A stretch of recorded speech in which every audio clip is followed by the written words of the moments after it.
first from the White House, new national guidelines. We've made the decision to further toughen the guidelines and blunt the infection now. President Trump announcing new recommendations from his coronavirus task force moments ago. Schooling from home when possible.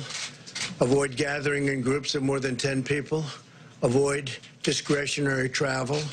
And avoid eating and drinking at bars, restaurants, and public food courts. Those are steps a growing number of states are helping along by closing schools and limiting options. The president also offering a blunt assessment of how long disruptions might last, possibly into the summer. Also acknowledging the economic impacts could send the U.S. into recession. But he also still expects a rebound once it's all over. Voting is still scheduled tomorrow in several states. Fox's Jared Halpern has this live. Ohio's governor and secretary of state are recommending no in-person voting tomorrow in the state's presidential primary and could sue to postpone the in-person election until June. Neither official has the power to postpone an election on their own. Ohio is one of 4 states holding Democratic presidential primaries tomorrow, along with Florida, Illinois, and Arizona. Georgia and Louisiana have already postponed presidential primaries scheduled for later this month and next month. Lisa. And Jared, part of today's big plunge on Wall Street fueled by concern about the airlines being able to survive. We're going to be in a position to help the airlines very much. We've told the airlines we're going to help them. Though the president at this point not using the word bailout. Again, the Dow down about 3,000 points. America is listening to Fox News. Brains, beauty, and a lot of power. What more could you want? The new Samsung Galaxy S20 is the phone that will change everything. With revolutionary technology, the S20 will unveil a whole new world for mobile photography by introducing a 108 megapixel camera and an amazing 100 times zoom that lets you find shots that never existed. Come into GTA today and experience a whole new galaxy. GTA, we start with you. Mezcla Chamorro Fusion Bistro in the Grand Plaza Hotel Tumon is now serving your favorite daily specials. Come one, come all. Enjoy your Monday with that savory cut and pica. Your Tuesday with your one and only candied salmon. Stroll by on Wednesday to try that local style oxtail kadu. Or Thursday if you're feeling that pan crisp pork belly served over roasted sweet potato mash. And don't forget that miso yaki black cod with garlic mashed potatoes on Friday. Busy at work and still want your fix? Call 969-2652 for your takeout order. Recapping the new record losses on Wall Street as the numbers settle. The Dow closing down 2,999 points. It was down over 3,000 just as the closing bell rang, a nearly 13% drop. The S&P and the NASDAQ also losing over 12%. This after the third temporary halt in trading over the coronavirus pandemic that happened in the early going today. Closures and cancellations spreading across the country. This is bigger than all of us. That's Washington State Governor Jay Inslee announcing new voluntary and mandatory changes aimed at limiting person-to-person contact. But all of us have to recognize for the next several weeks, normal is not in our game plan. A growing number of states ordering bars and restaurants to only offer drive-through or takeout options. And the president just announcing new national guidelines that include limiting gatherings to no more than 10 people and avoiding discretionary travel. Earlier today, the CDC had said there should be no gatherings of more than 50 people for 8 weeks. Some states are also coordinating responses. The tri-state area of New York, New Jersey, and Connecticut went the entire weekend with differing rules about what could stay open in the midst of coronavirus fears. It had a lot of people making beer commutes across state lines, but no more. So if you can't do a party in New York City, you can't do a party in New Jersey, you can't do a party in Connecticut. New York Governor Andrew Cuomo and his counterparts in the other states now have the same rules demanding no gatherings of 50 or more, and all casinos, bars, and movie theaters must shut. Restaurants can offer takeout. Eben Brown, Fox News. Pennsylvania announcing similar rules today. The start of the baseball season now off until at least mid-May. I'm Lisa Brady. This is Fox News. Denny's is making lunchtime a little more special. Every Monday through Friday, they serve a variety of local favorite soups, such as chicken adobo on Mondays. oxtail soup on Tuesdays and Thursdays, chicken tinola on Wednesdays, and pork synagogue on Fridays while supplies last. All orders are served with rice. Senior citizens get a special menu which includes a free soup or salad. Make Denny's your new lunch spot, located in Tamuning and the Micronesia Mall. Here at APL, our expertise and extensive network can help you grow your business and reach out to more markets. As a responsible carrier, APL is also committed to a sustainable future, whether it's protecting the environment or investing our efforts in giving back to the community. Our dedicated team in Guam and on the U.S. mainland are here to support you. So call 588-4651 or visit www.apl.com. Subway's got fresh choices for this Lenten season. Sink your teeth into the savory goodness of our shrimp and guacamole spinach wrap. Or go green with our delicious Veggie Max, a delicious vegetarian patty, free of artificial colors and flavors. Don't forget the classics like the tuna or seafood sensation subs, all made with freshly sliced vegetables, prepared daily in every restaurant. Visit any of our convenient locations today. Subway, make it what you want. Today and good morning. It's 6:06. I'm Mana Silva Tyron with a look at your local news from the Guam Daily Post. The Guam Department of Public Health and Social Services tested 12 individuals for COVID-19 and all have tested negative. It brings to 26 the number of tests that have been performed, and of those, there remains only 3 that have been confirmed for COVID-19. The government of Guam has implemented and maintains its response and is actively conducting contact tracing for the 3 positive COVID-19 cases. As we know, 2 of the individuals arrived on a flight from Manila on February 29th, and the third had a family member recently returned from Japan. All 3 confirmed cases remain in isolation. Public Health is trying to identify those who came in close contact with them, and of those who have been identified will be quarantined and actively monitored for 14 days. As for the testing for COVID-19 is only available for people who meet the testing criteria. If you are experiencing symptoms consistent with COVID-19, please contact your health care provider. Well, residents will continue to be urged to practice social distancing, and the government, except for essential operations, will remain shut down. Schools are closed, churches as well, and a whole list of other operational shutdowns. The governor has also restricted any social gatherings of 50 or more people. Meanwhile, as public health officials try to reach out to individuals who've come in contact with the positive testing patients, it is not known how many people were on that United Airlines flight that arrived from Manila on February 29th. The airline couldn't say how many passengers and crew were on board. United also declined to say whether each passenger on the flight had been notified. Airline officials say that they are unable to disclose details about the customers to protect their privacy. Well, Guam hotels already reeling from a slump in visitor arrivals over COVID-19 fears and a new minimum wage increase, and now activating their industry-wide pandemic plan, which includes adhering to the local government's recommendations that tourists stay in their hotels or other accommodations for 14 days. Tourists from Japan and South Korea, Guam's 2 largest markets, generally stay for 3 to 5 days. Guam hoteliers met at the Guam Homeland Security Office of Civil Defense to discuss self-quarantine procedures. Hotel and Restaurant Association President Mary Rhodes says that all hotels have had a pandemic plan in place for some time. This plan was also activated during the SARS epidemic back in 2003.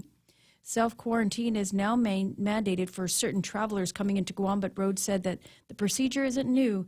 The quarantine applies unless the traveler is in possession of a Department of Public Health and Social Service recognized and certified document stating that they don't have the virus. Returning residents are subject to home quarantine if they don't have the certification. A voluntary self-quarantine letter from Public Health requests arriving passengers to stay at their home, hotel, or any place that they'll be staying for the next 14 days. Doctors from the Guam Memorial Hospital and the Guam Regional Medical City joined other community doctors yesterday to discuss the situation surrounding COVID-19 during a closed-door meeting. It was held at the American Medical Center in Upper Tumon. Dr. Tom Shea, Guam's Medical Association president, says that they discussed testing, containment, and lockdown strategies. So they also made recommendations that were sent to the governor. Among the recommendations, doctors discussed what was needed and that is more testing, better coordination for emergency supplies and manpower, a quarantine of all inbound flights of up to 14 days designated in one location, and an island-wide lockdown. He says that will stop all flights and only allow healthcare and safety personnel to be out for at least the next 2 weeks. We'll have more news right after this. Oh, what's for breakfast at KFC under $3.95, you ask? What's for breakfast at KFC that's different than the other guys, you ask? KFC's chicken wrap, sausage wrap, the Colonel's chicken congee, chicken fried steak, sausage biscuit and gravy, and biscuit sandwiches made with KFC's original fluffy biscuits. All for under $3.95 and all only at KFC. Plus, with waffles and the Colonel's chicken fried rice, we've got something for everyone. So visit KFC for breakfast today. It's finger-licking good. The Guam Federation of Teachers has serious concerns about the safety of first responders as Guam sees its first case of COVID-19 infections. Airport police, customs, the Guam Police Department, and other personnel likely to be exposed or without personal protective equipment, according to GFT Representative Robert Koss. This means that they'll be among the first to be exposed. This requires an immediate remedy from our government, he says. The union represents hundreds of members working as first responders or in law enforcement. Koss says that the union is now working to get equipment into the hands of first responders. Well, with many of the island's stores packed with panic shoppers, merchants have struggled yesterday to keep shelves stocked, but local shippers assure that their shipments will be arriving and there is no need to worry or panic. Matson on Monday said its shipping services will bring goods into Guam and remains uninterrupted, and they intend to maintain all service schedules as normal, with weekly service to Guam from the U.S., West Coast, and Honolulu. The company did state it is monitoring developments closely and ensuring compliance with all Coast Guard and local and federal international government reporting and prevention directives for maritime operations. Matson also has frequent and regular communications with the Coast Guard and the Port Authority of Guam. But hours after the governor announced that Guam had 3 confirmed cases of COVID-19, residents took to the stores and stocked up on essential items. Some stores starting implementing limits to ensure other customers had an opportunity to purchase items such as cleaning supplies, sanitizers, diapers, and even certain food items. Again, shippers, including APL, have assured that shipments will arrive as scheduled, and there's no need to worry about a lack of supply. And those are some of your top stories from the Guam Daily Post. Here now is Ray with your weather. It says partly sunny skies today, Mono, with isolated showers. Winds out of the east, 10 to 15 miles an hour. Daytime highs today should be about 87 degrees. For tonight, mostly cloudy skies. Isolated showers, easterly winds, 5 to 15 miles an hour. Expect overnight lows to be cool, 76. Probably cooler than that. It seems to me it's been about 73, 74 in the last couple of days when I'm looking at the thing on a dashboard of the car. Sunset tonight will be at 6:31. Round up the usual suspects. Not a whole lot that you can still do anymore. You round up, but you space everybody apart 6 feet is what you do. You get 3 or 4 or 5 people, but you space everybody apart 6 feet. And if you don't know how big 6 feet is, you should be able to go like to Benson or the Guam Home Center and get one of those like coolers. They're about 6 feet across. And just make sure that you got one cooler in between everybody. I saw a picture of a guy on Facebook, and he created this like cardboard ring. Yeah, 6 feet around, the diameter 6 feet. Yep. I can do that. Sure. Everybody's going to come up with some kind of a plan, though. So 6:31 for sunset tonight. Sunrise this morning should be about 6:27. Coming up, it's the Ray Gibson Show here on The Point right now. This part brought to you by Bank Pacific, banking on the Pacific for 65 years.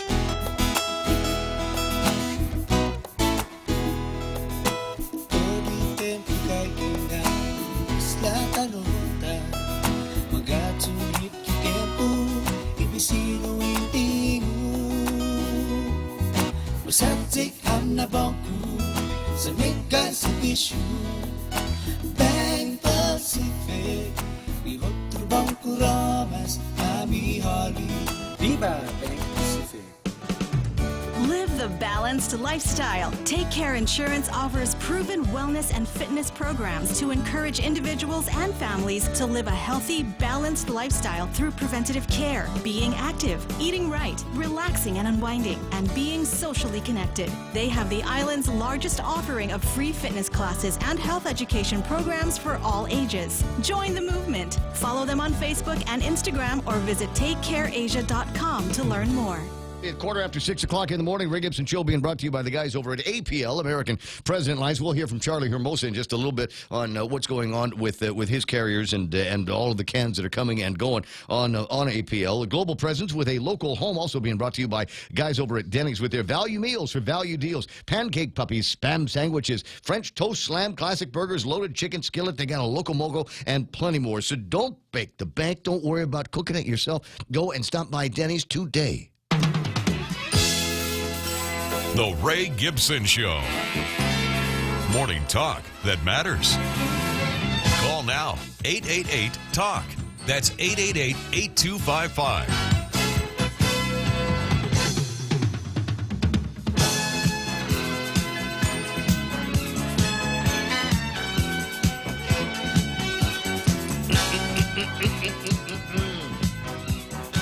Welcome to the program. Excuse the mess. Sorry about the coronavirus. Didn't mean it. I'll take full responsibility for it. It's the Ray Gibson Show on 93.3 The Point. My name is Ray Montesilva Tyron with all the big news stories from the Guam Daily Post. And basically, I think they've got it right in the front page. Gov Guam schools, churches shut. We're closed.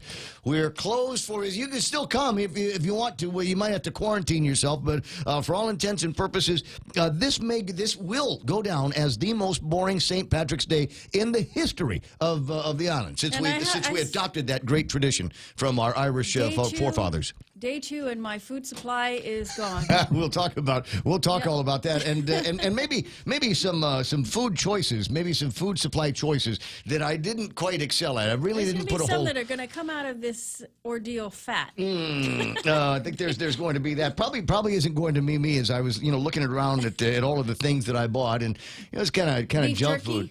But no. Beef jerky, Mountain Dew, and Three Musketeers. So yesterday, I left the office earlier than normal. There's still a little bit of a sniffly thing in the nose, and I wanted to make sure that I wasn't going to be spreading anything around to the other employees. Your safety is of ultimate concern for me and the other partners here, guys. So I get home and do a little bit of work when I get to the place and go, okay, well, I'm hungry. Open up the cupboard and what did I buy in there that I could just make a Yeah, so okay, cup of soup. I guess I'm having a cup of soup. That's good for the sniffles. Better than nothing, right? So I got that. And then later on, I was thinking about maybe I ought to. Because this is the other thing: when you're cooped up, you got nothing else to do but eat.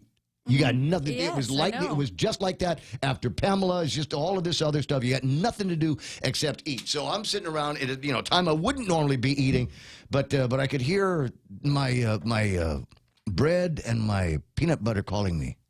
Gonna toast my bread. Gonna put some peanut butter on that. Make that an afternoon snack. And for dinner, I had pistachio nuts.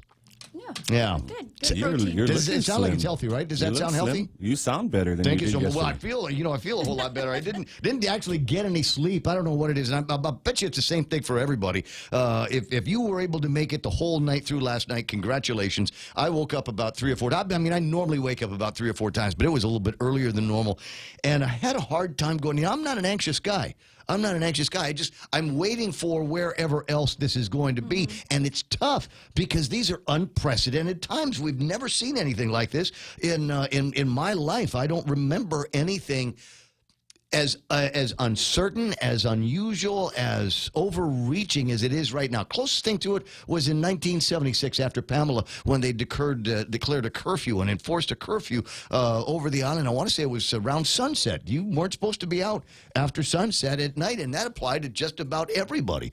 And I'm waiting for something along those lines to be discussed around here. That and, what Tom Shea's talking about, basically shutting down the airport, shutting down arrivals in and out of Guam for anybody except medical personnel and medical supplies. Is that a step too far, or is everybody sufficiently anxious to be able to entertain concepts I wonder like if there that? has been a self-imposed curfew. I'm just from my own experience going out for my morning exercise. I barely saw a single person. Maybe a couple of people walking on the street, but I didn't see really any cars on the road. It's certainly quieter. Yeah, it's certainly a whole quieter lot in quieter. the morning than it has been before. I think there were just a lot of people that are staying closer to home because we don't know what's going to happen. We don't know where the big next shoe is going to drop in this case. At any rate, it is the Ray Gibson Show. I got Mona's over there. Real Joe gets the phone when you call at 888-8255. That's 888-8255. You got questions, comments, whatever. Maybe you just need a little bit of guidance. You know, there's 1,001 questions. We might have about 1,000 or so answers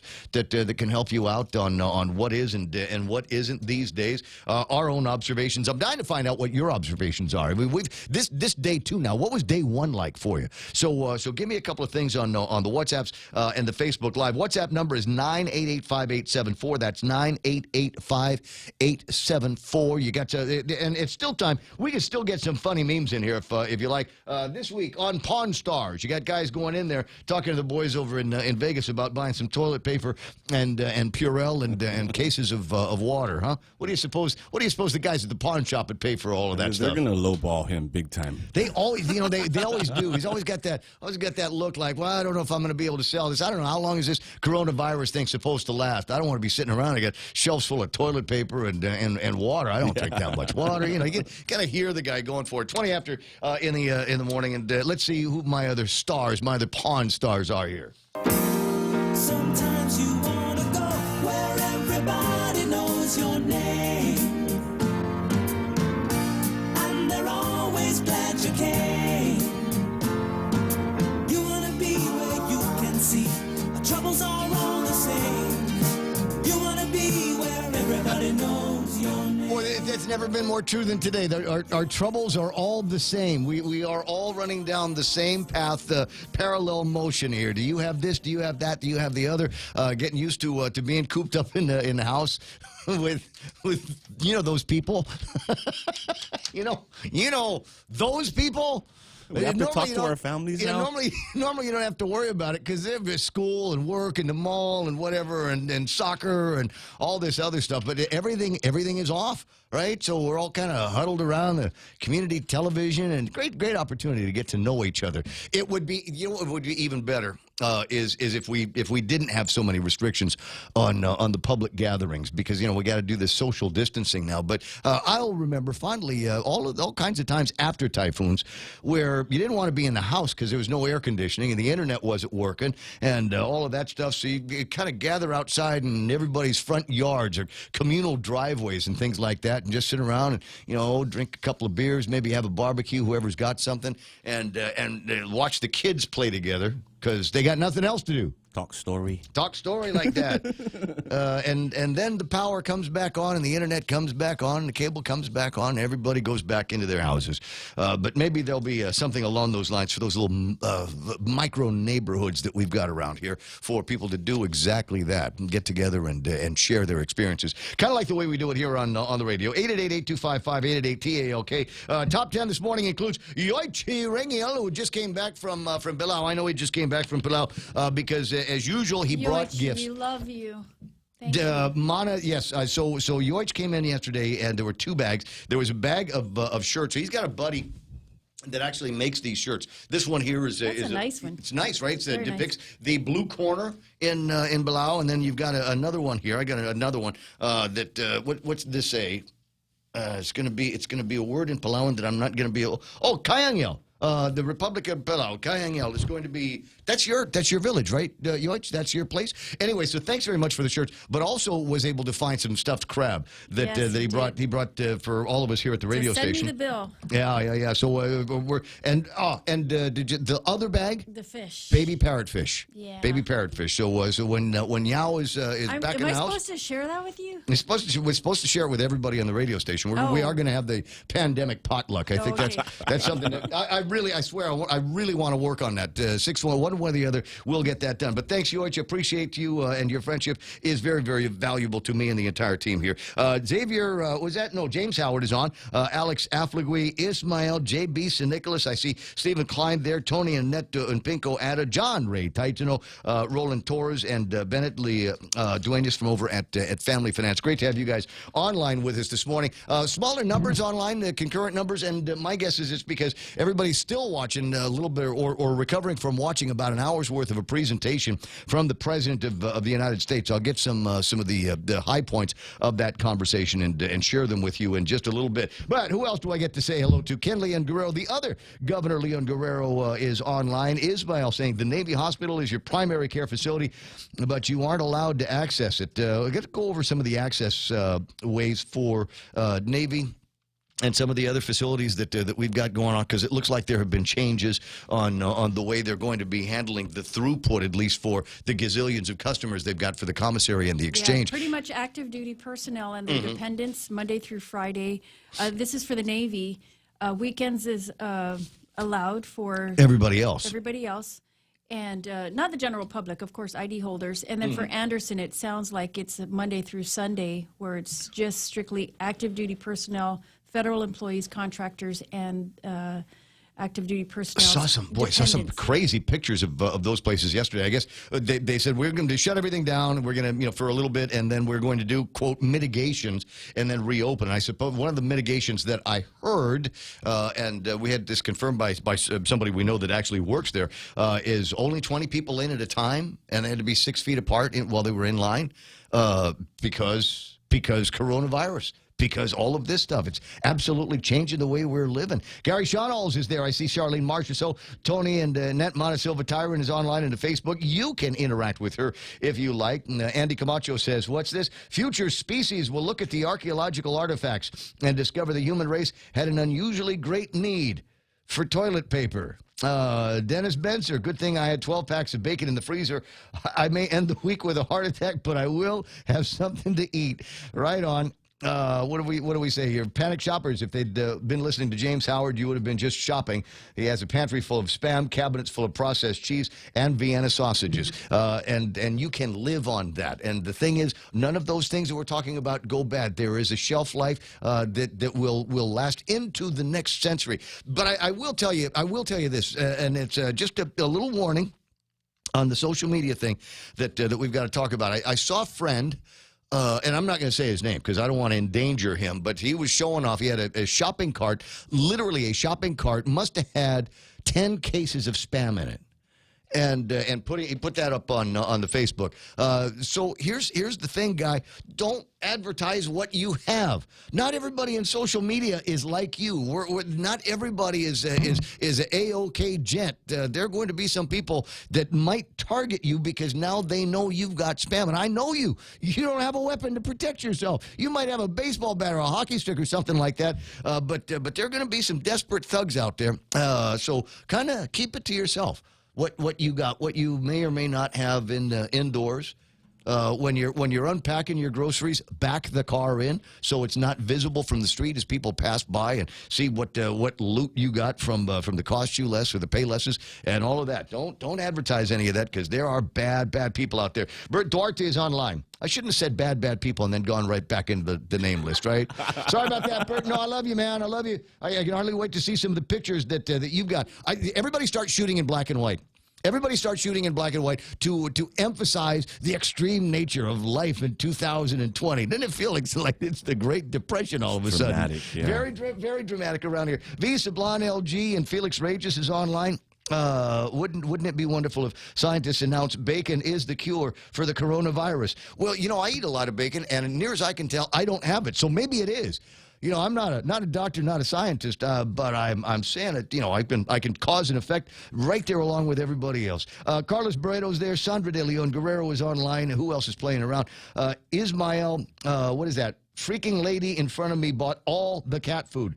12 bags of Meow Mix. What the heck, lady? You're the crazy cat lady everybody talks about. You bought the last bag of Meow Mix in the store. Okay, so here's my advice here, Ismael. And cats are a lot sturdier than you think. You don't actually have to feed them food from a bag or a can, unless they're Persian cats, in which case all bets are off. If they're Persian cats, they want you actually cooking the meal for them. And they'll still turn their nose up at it. But regular old tabby cat, just a Meow Mix eating cat, throw it outside. they'll be able to find mice and lizards and all kinds of other stuff out there. They'll be okay. Trust me on this one. My pal Dave Torrey is online. Jess Mendiola asking, anybody know if the bases are shut down? No, they're not. They're restricting access depending on where it is and what you're doing. It's a long memo. I'll get around to reading to make sure that everybody understands what's going on. But Jess, I appreciate you bringing that up. One of the last places that you should be, and consider, unless it comes from a newsroom, Daily Post, Daily News, PNC, KUAM, unless it comes from a newsroom or the Joint Information Center, or somebody deep inside the government of Guam, consider it for entertainment purposes only. There is so much crap floating around on Facebook, and everybody thinks that they've got the line on the next big headline, the next big story, and people are running rampant with rumors and posting them up there.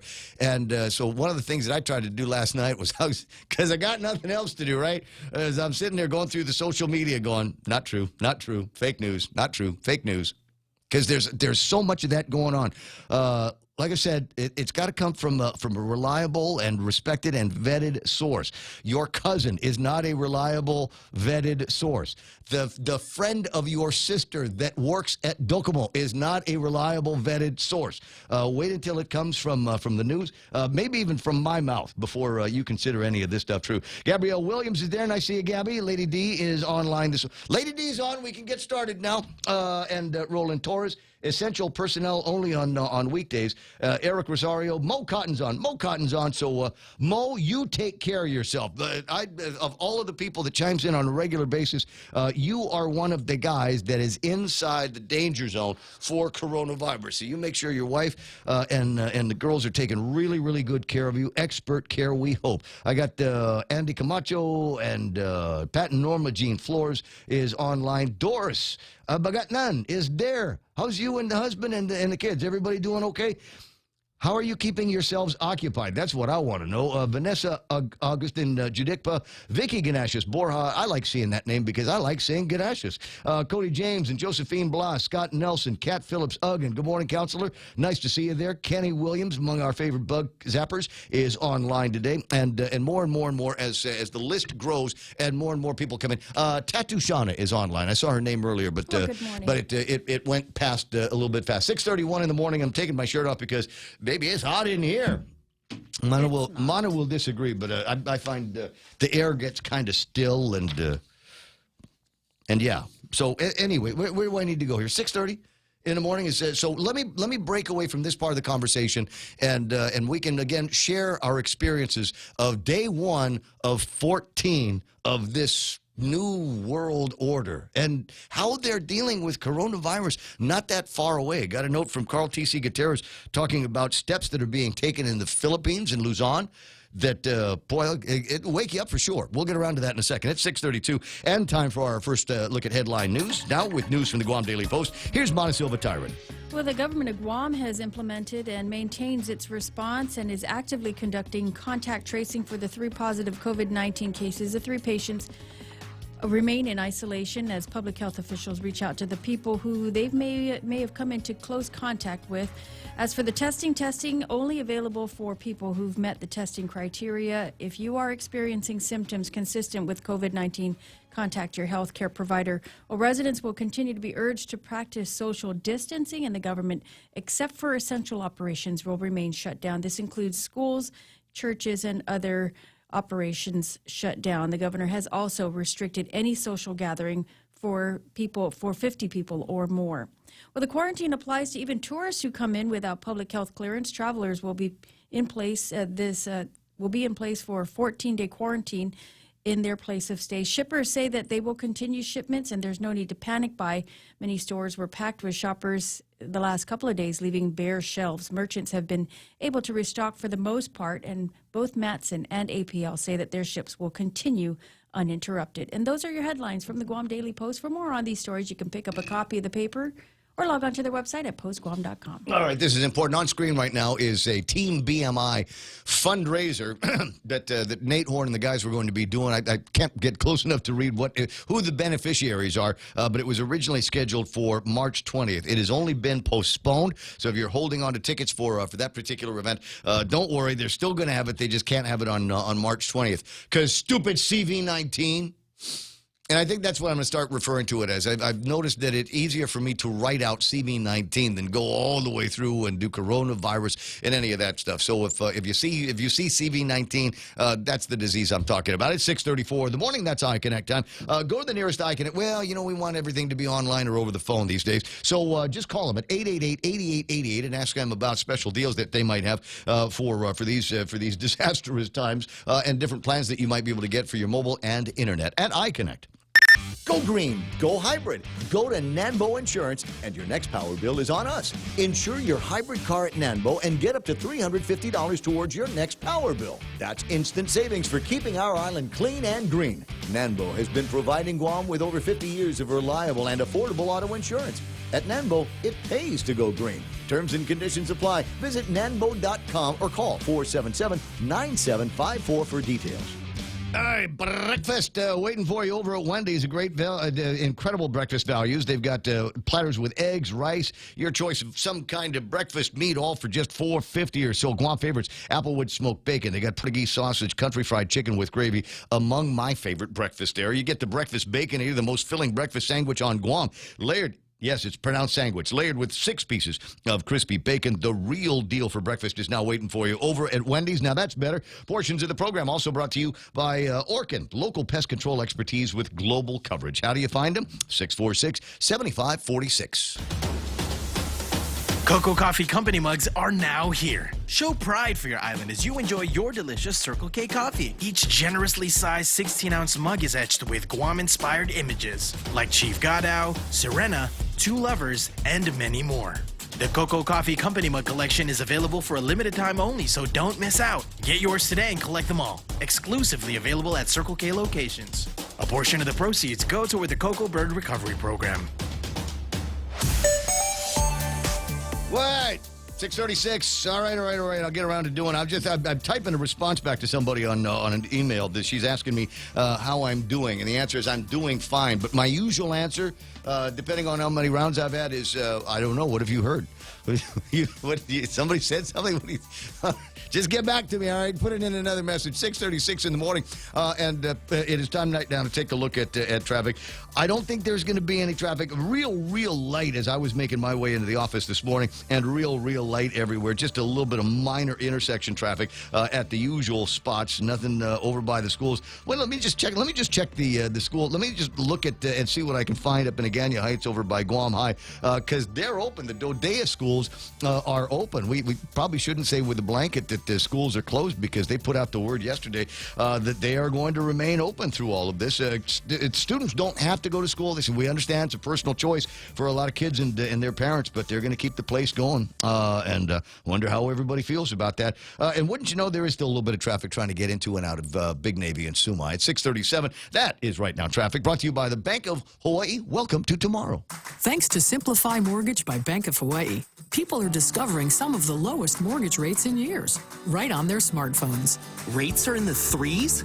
And with Simplify Mortgage by Bank of Hawaii, you can apply online, even for a VA loan, or sit down with one of our mortgage experts. We should apply now. Check rates and apply online today with Simplify Mortgage by Bank of Hawaii. Visit BOH.com/mortgage. Bank of Hawaii. Welcome to tomorrow. Equal housing lender. Docomo Pacific wants to keep your business connected. When you sign up for a smart business bundle, you're gaining more than just mobile, internet, and phone services. Receive unbeatable value for your money and the convenience of having it all on one bill. All your business services on the widest and fastest network in Guam and the Marianas. Call 688-2677 for more information on partnering your business. Docomo Pacific Business, delivering your future today. Hi, welcome to this ad for new Subway sliders, starting at $1.99 each. How do you want it? Cheer Squad. Woo! Go Subway sliders starting at $1.99 each. Woo! Give me a ham and jack slider. Ham Diamond Jack slider. Give me an Italian spice slider. Italian spice slider. What's that spell? It doesn't really spell anything. New Subway sliders starting at $1.99 each. Go Sliders! Subway, make it what you want. The Coconut Wireless is back. The Ray Gibson Show. Call now, 888-TALK. That's 888-8255. In 20 minutes, it'll be 9 o'clock in the morning. No, sorry. Wait, in 20 minutes, it will be 7 o'clock in the morning. This is the Ray Gibson Show. I got this from former Governor Carl T.C. Gutierrez last night. It says, just in, presidential spokesperson Salvador Panelo says President Duterte has ordered an enhanced community quarantine of the entire Luzon.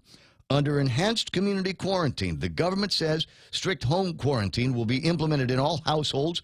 Transportation will be suspended and provision for food and essential health services will be regulated. The presence of uniformed personnel to enforce quarantine procedures will be heightened and under enhanced community quarantine situations, again, out in Luzon. And I looked at that and I thought, well, it's amazing. After decades with no Marcos, it looks like martial law may have returned to the Philippines as they continue to take more and more drastic efforts in order to curb the coronavirus that they've got out there. Like us, they've got 6-foot limits. I've got a picture of a jeepney. And the guy that owns the jeepney has got juice packs strategically located in the jeepney so that it demarks the space. He wants to make sure he's got, because if you've ever been to the Philippines, you've ever been in Manila, drive time, you see those jeepneys, and it's almost impossible to imagine that they could fit more people in those things. Sardines. But they do. They pack those guys in sardines, and for a lot of people, that's the way they get around in Manila. So when they start putting those kind of restrictions on people, you know that they're very, very serious. 6:40 in the morning. Is the government doing anything to provide food supply to them? Because, I mean, these folks are from extreme poverty and struggle to get food on their plates. And that's going to be a question that we're all going to have to come to terms with later on. I mean, depending on how long this lasts and how severe this is going to last. Now, I'm going to get Charlie Hermosa on the line, and he's going to say there's not going to be a problem shipping goods between the West Coast supply chain and Guam. It's just, question of making the orders. They've got the stuff, put them in a can, and get the cans out here. But what about, and the concerns, we're going to be okay. You and I and Real Joe, we've got a couple of bucks coming in. We'll always be able to go to Costco or Cost You Less or the stores, the mom and pop stores down the street or Payless to get supplied. But what's going to happen with the people at the lower end of the economy here, already stressed with the increase in the minimum wage that may have already cut their hours, and if they're working in the hospitality, hotel, restaurant industry, they're seeing their hours get slashed. What happens with them and their families, the people that are literally living paycheck to paycheck? What happens when that paycheck gets so small that even the idea of going out and getting a week's worth of groceries is a tough question to ponder. 6:42 in the morning. That's one of the things that we're going to have to worry about. I've got my fingers crossed that everything will work out. Mike Nicholas is in one of the newspapers talking about the steps that are being taken at the federal level. But even if they got all of that stuff today, how long is it going to take before an administration can roll out that kind of aid? How fast can we get people that would normally not be in a SNAP program on the SNAP programs? So those are some of the questions that we'll need to get answered. Hopefully, and I've got a lot of faith in the governor's office in this respect. You remember how fast they were able to set up that office over by Hacabotan for the World War II loyalty recognition? They got signs, they got phone numbers, they got websites, all that seemingly overnight. So it seems to me if they're really motivated, that they will be able to pull out all of the stops to get those kinds of things done. And under emergency powers, the governor certainly has all the authority to do what she wants to do. A little bit later on, Ken LG is going to be on the line. He's going to be talking about the incredible dump the Dow Jones Industrial Average and the other markets did today.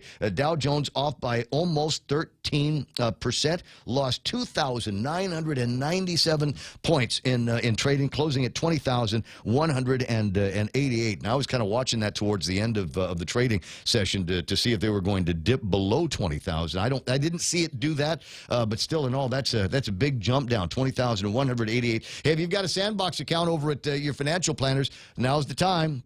Keep looking, buy and hold, try to buy on the way down, buy on the way up. You'll be all right. 6:43 in the morning. Charlie Hermosa from American President Lines is on the line. Good morning, Charlie. Hey, good morning, Ray. How are you? You know what? I don't know. What have you heard? That's good. I'm sorry. I'm going to use that. I'm going to use that all morning long. You know what? I'm doing all right. I got peanut butter. I got a cup of soup, and I've got pistachios. So I'll be able to stay alive because you can't eat pistachios fast. It's not it's not like scarfing something down. Pistachios take work because you got to open them up. So it's not it's going to have it. It'll be out there for a while. Questions. Yeah, the essentials. Questions that people asking these days about the supply chain. You might go into a couple of stores and the shelf over there is empty. The shelf over there doesn't have enough toilet paper or Purell or isopropyl alcohol or any of that stuff. But there's nothing wrong with the supply chain, right? At this moment, there isn't, right? I've spoken to a lot of distributors and suppliers, both here locally and on the mainland side. And, right now the orders are still coming through. They're able to fulfill the orders. So no major issues that anybody's alerted me to at this point. Asia is getting back online. We're getting a lot of Chinese bookings from China as well. So, everything from that end logistically seems like it's starting to ramp up. If there were to be a little bit of pressure from here, and a number of the wholesalers reporting that a lot of their retail clients are moving through inventory too fast, is there what's in the shipping industry? What's the equivalent of a pouch? What do you mean a pouch? How fast could you get something from the West Coast out to Guam? No stops, full sales. Oh, so the fastest would be between 10 to 11 days. 10 to 11 days. All right, that's not terrible. Everybody hold their breath for 14. 10 to 11 should be easy. That's correct. So right now, on average, goods will be arriving here between 14 to 18 days, depending on the cycle. So, it actually, I will definitely plug in APL for us as well, Ray, because this really is a good indication as to why we need two carriers on island, because it balances the flow of being able to have two resources to bring in cargo and supplies into the island. With the other concerns that I'm going to have, because you and I both have friends that live up in Saipan and the Northern Mariana Islands, I would presume that they are likewise facing some inventory issues, but those can be relieved when their wholesalers get to work and start making orders for cans to be put on ships at the Port of Los Angeles up in Seattle, right? That's correct. I think right now with the CNMI, what they're seeing is definitely a slowdown, right? So a lot of obviously the casino, you have the hotels. There's a drastic drop in tourism out there as well. So they're currently adjusting their supply chain right now, and actually diverting some of their goods from Saipan into Guam, because they'll just have overstock there. They'll just be sitting. So. Yeah. They have to balance that out as well. And as soon as they get back into, in line, and they need to ramp up, I think that they'll be able to, especially getting support from Guam as well. All right, a couple of other questions that I've got, and if you can't answer them, I'll understand, because I want to ask about overland shipping, trucks and rail from distribution points in the center of the country out to the West Coast. Are you seeing any slippage there? Yeah, no, actually, we had a conference call early this morning around 03, and that was one of the topics we're monitoring that on a day-to-day, because obviously, depending on where the workers are coming from, if rail or truckers, we're seeing a slight dip in being able to find enough truckers to run over land. But at this point, we're monitoring that on a day-to-day basis, but no huge change unless the government really puts down a lockdown on a state basis. Yeah. Well, and we're hearing about some places that they're beginning to do that. Some states that are beginning to, in fact, your old hometowns down in the Upper East Side that are beginning to lock things down and make it so that, if you got rules where you are, it's not like you can cross the state line and abide by a whole different set of rules. Everybody is now seems to be singing from the same choir page. I wanted to ask about this question. Will be one of those where it might not be access to the goods, the merchandise, the things that we will need to see us through this disaster. It might be the cost of those goods. Shipping a container has costs. Getting the container through the port has costs. Are there places in the chain where we might be able to reduce fees and licensing and that kind of thing so that the end product that comes out of the can is cheaper than it is now? Your thoughts on that? I think I think my personal thought is the only aspect that really pops out is cost of fuel. Obviously, that's gone down drastically, so that should have some type of significant impact on the cost of goods overall. We should see some reductions in the fuel surcharges in the shipping side as well, then. Yeah, we should. We monitor that on a monthly, every 30 days as well, and we've made adjustments accordingly. So. That's the one thing that would stand out is if the cost of fuel goes down, obviously the cost of goods across the world will also have an impact. Now, you're pretty tight with the governor, so I'm curious as to what the possibilities of a conversation, maybe a reduction in some of the port user fees. That would be great. That would be good. That would be a good thing. Just from a personal, I shop as well, right? Yeah, I know. I take a good look at on everything as well, everything coming in. So, there has to be definitely some type of release. I think the governor, as you said, has been acting fairly quickly on making sure that we're having all the resources to be able to look at that. So, that's a fair question. There's another conversation about the cost of trucking and moving things around here and standards that need to get changed. I want to say that was one of Jimmy Moylan's bills over at the legislature last year. Packed the House with all the local transportation guys, but as far as I know, the legislature hasn't acted on it. Are you familiar with the bill I'm talking about? Is this the one with the weight permits, or? Yeah, that one. Correct. Yeah, my understanding is that if the legislature moves and affirms that piece of legislation, then there's another mechanism by which the prices of goods, once they're landed, also can go down. That's correct. Okay, well, I tell you what, I'll yak with Jimmy about that. But if you got, if there's anything specific that you can point out about maybe getting some of the costs of doing business over at the port and overland shipping here on Guam once the goods get here, let me know, and I'll see if I can riff on those subjects until somebody pays attention. Absolutely. All right. Definitely will. Hey, Charlie, if anything changes, give me a call back. But it's always nice to hear from experts in the field that there are no problems. There are containers getting put on ships right now that are sailing to Guam, and they got toilet paper. I think the whole ship is full of toilet paper. Then nothing but. That's it. We're bringing 500 containers to Guam, and they're all filled with toilet paper and Purell, enough to bathe in it. I'll talk to you pretty soon. Hug and a kiss to the baby. Thank you very much. All right, buddy. Thank you very 6:51. It's my buddy Charlie Hermosa from American President Lines. A little bit of good news, and I think everybody could use that. I know we've all been anxious about things over the last couple of days, and maybe you didn't go out there and do the most prudent panic buying that you could have done. And the answer is, don't worry. There's containers on the way. We'll be all right. 6:51 in the morning. My other buddy, the other Governor Leon Guerrero, Ken Leon Guerrero, is online this morning. Hey, Ken, how you doing? I'm doing fine. You remember back in January when you had that flu that hung on forever? Vividly. Yeah, and I had it too.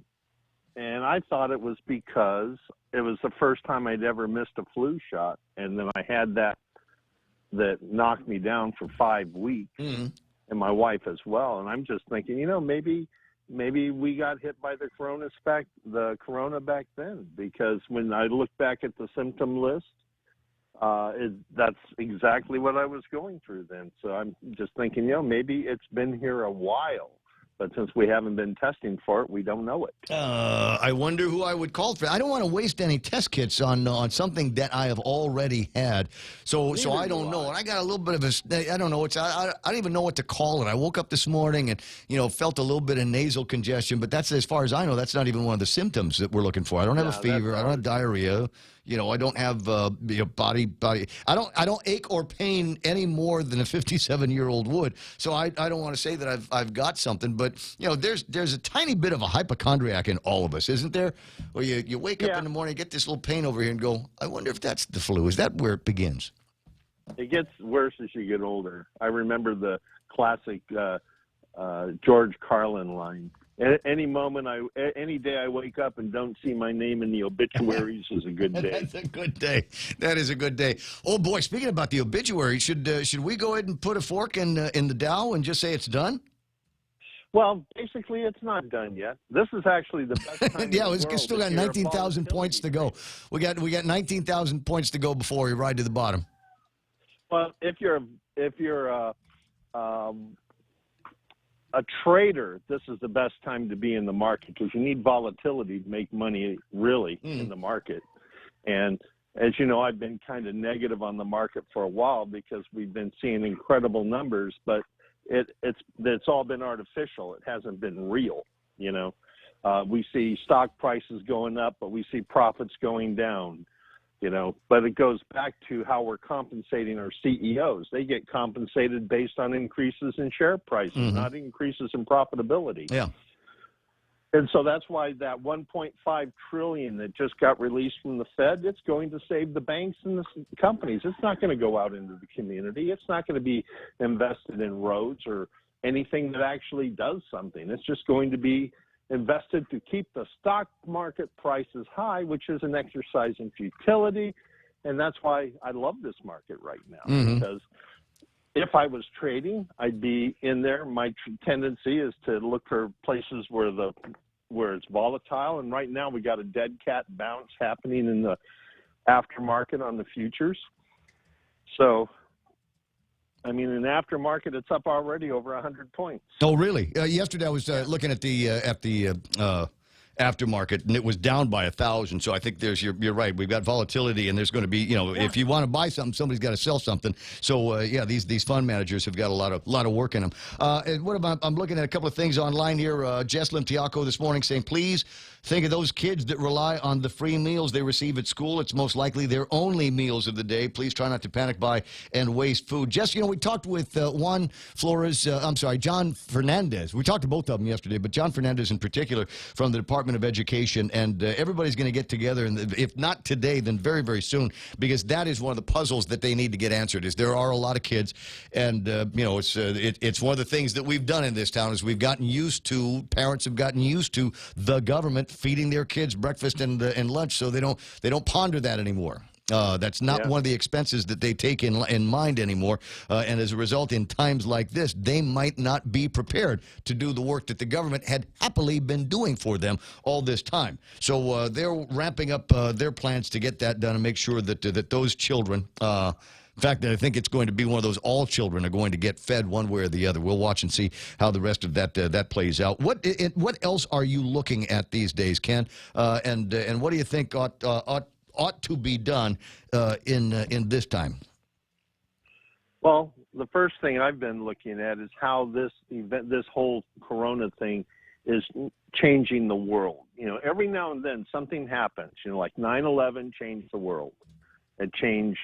And everything that's happened since then has just been flat. And now we have this. It's changing the world again. And we're seeing it here. But what we're seeing is, I don't want to draw parallels to the French Revolution, but I'm going to.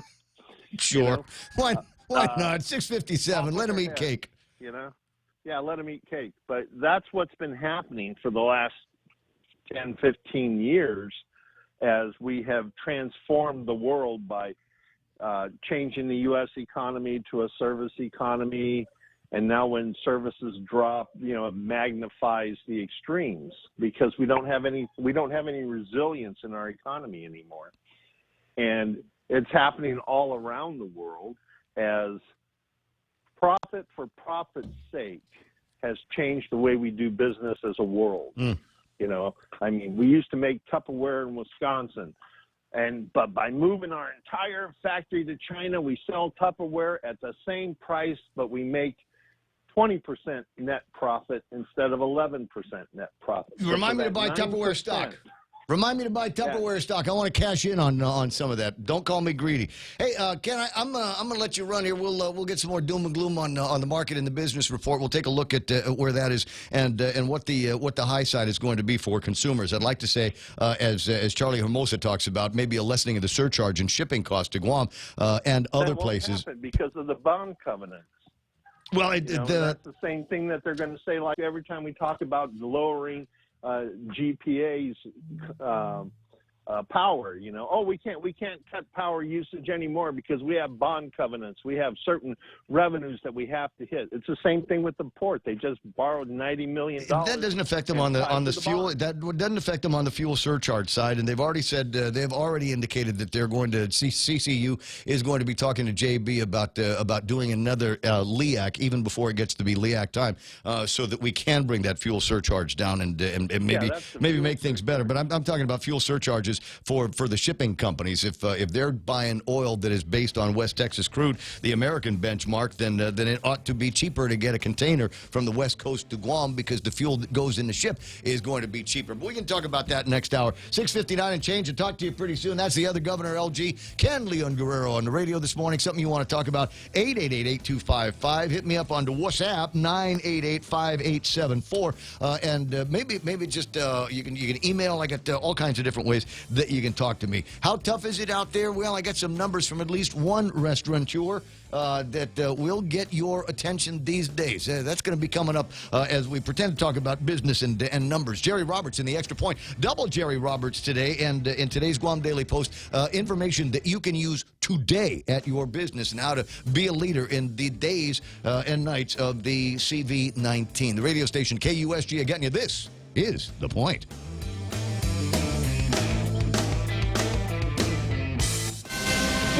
Fox News Alert. New national guidelines. I'm Lisa Brady. The president's coronavirus task force urging people to avoid gatherings of more than 10 people for the next 15 days, along with dining out and discretionary travel. But these are recommendations, not orders. Fox's John Decker is live at the White House. President Trump in the White House press briefing room knocking down rumors that the administration will soon impose a nationwide quarantine to slow the spread of the coronavirus. At this point, not nationwide, but well, there are some places in our nation that are not very affected at all. But we may look at certain areas, certain hotspots, as they call them. San Francisco's mayor has announced an unprecedented 3-week lockdown that will begin on Tuesday at midnight, and New York, New Jersey, and Connecticut are shutting down restaurants and bars at 8 p.m. tonight. Lisa? Thanks, John. Pennsylvania, Rhode Island, and Washington State also imposing new limits, and a combination of voluntary and mandatory steps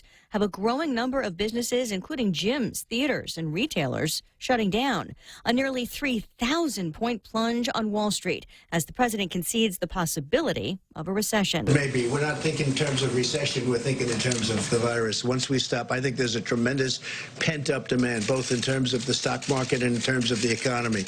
And once this goes away, once it goes through and we're done with it, I think you're going to see a tremendous surge. The Dow dropped 2,997 points, a new single-day record loss. Amazon is hiring a lot, driven by surging demand because of the coronavirus. The online retail giant says it needs 100,000 people across the U.S.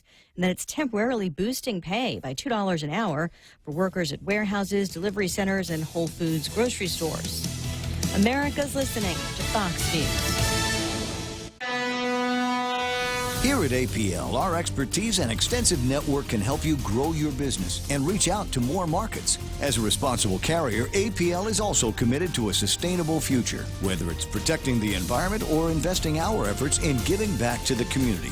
Our dedicated team in Guam and on the U.S. mainland are here to support you. So call 588-4651 or visit www.apl.com.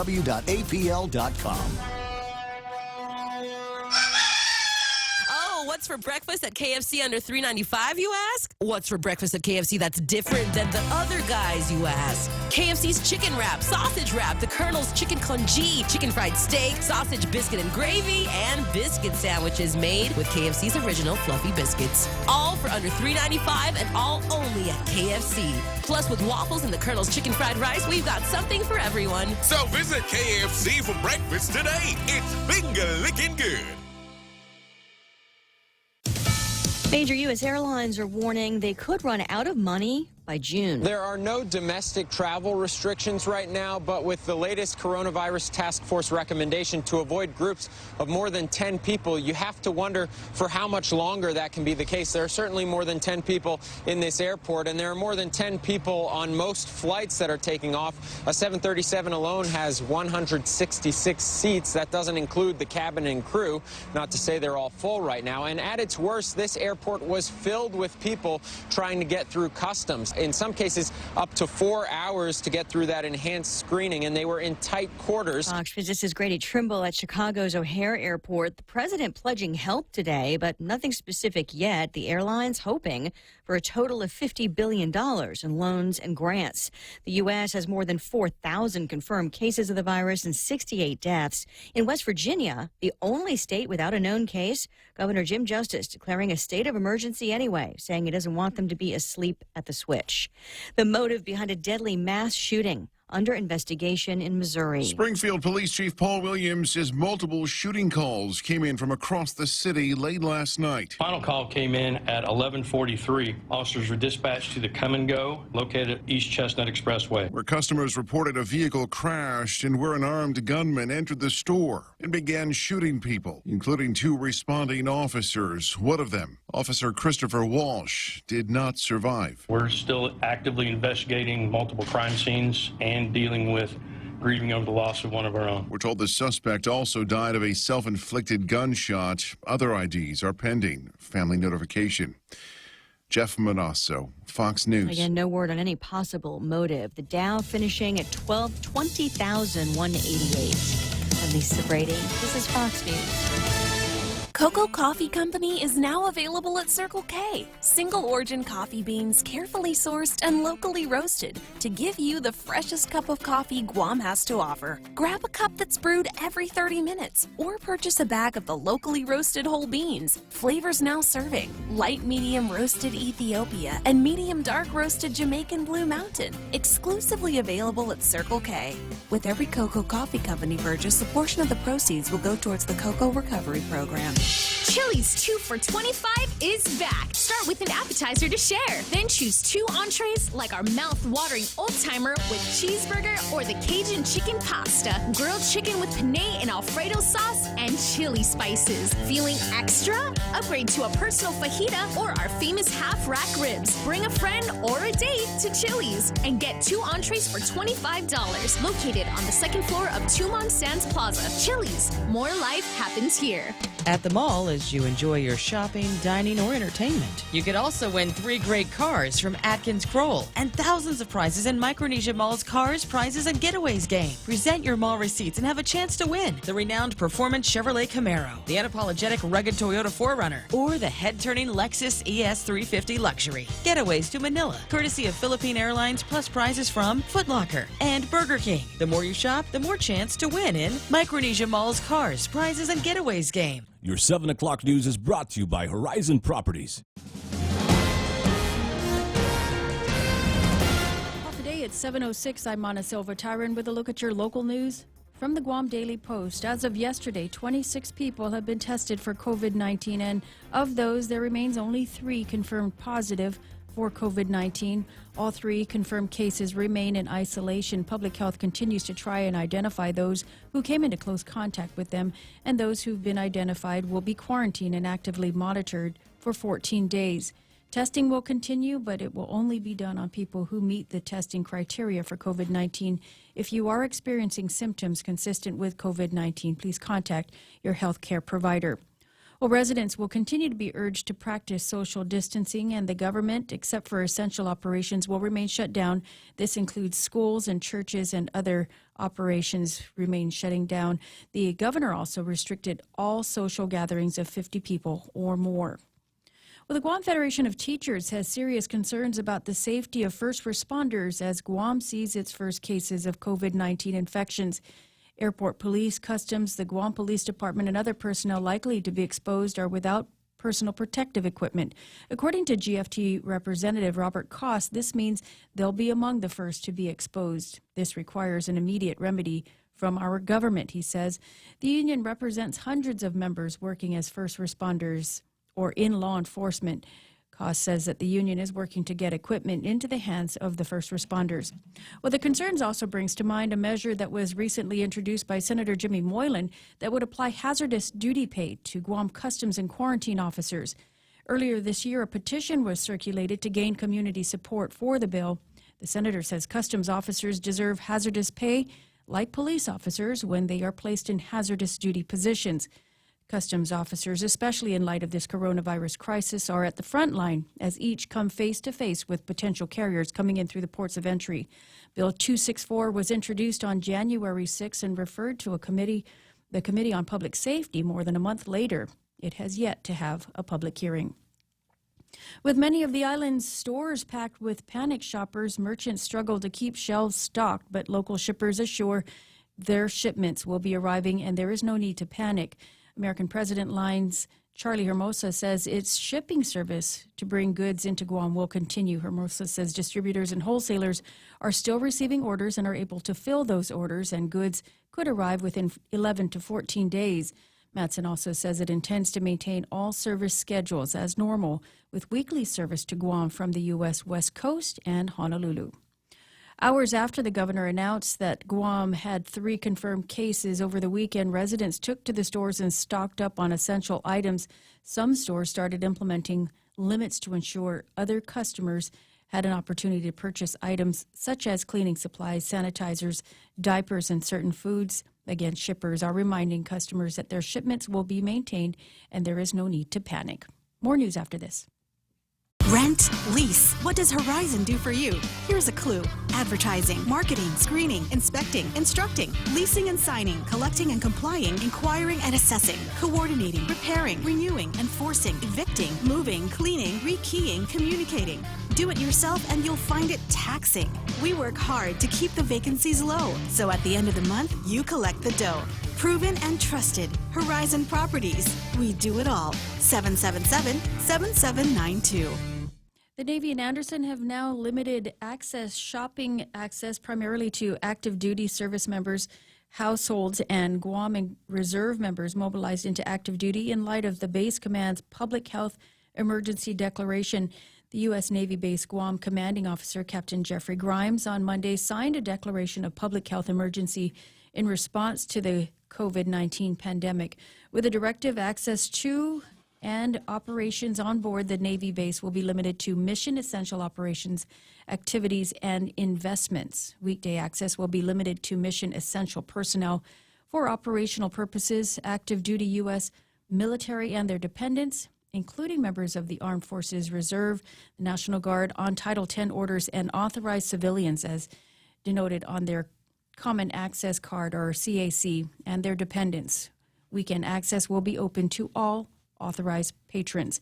They also have suspended services deemed non-mission essential. The same applies to Anderson Air Force Base. According to officials, their installation access is restricted to mission essential personnel, which includes active duty military and U.S. Coast Guard personnel, National Guard Reserve on Title X orders and their dependents, members of the 254 ABG on AGR orders and their dependents, DoD civilian employees and their dependents, full-time contractors, and AFIS and commissary employees.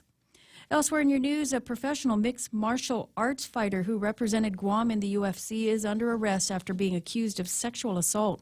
35-year-old Jonathan Walter Cruz Tuck was arrested on suspicion of 3rd and 4th degree criminal sexual conduct.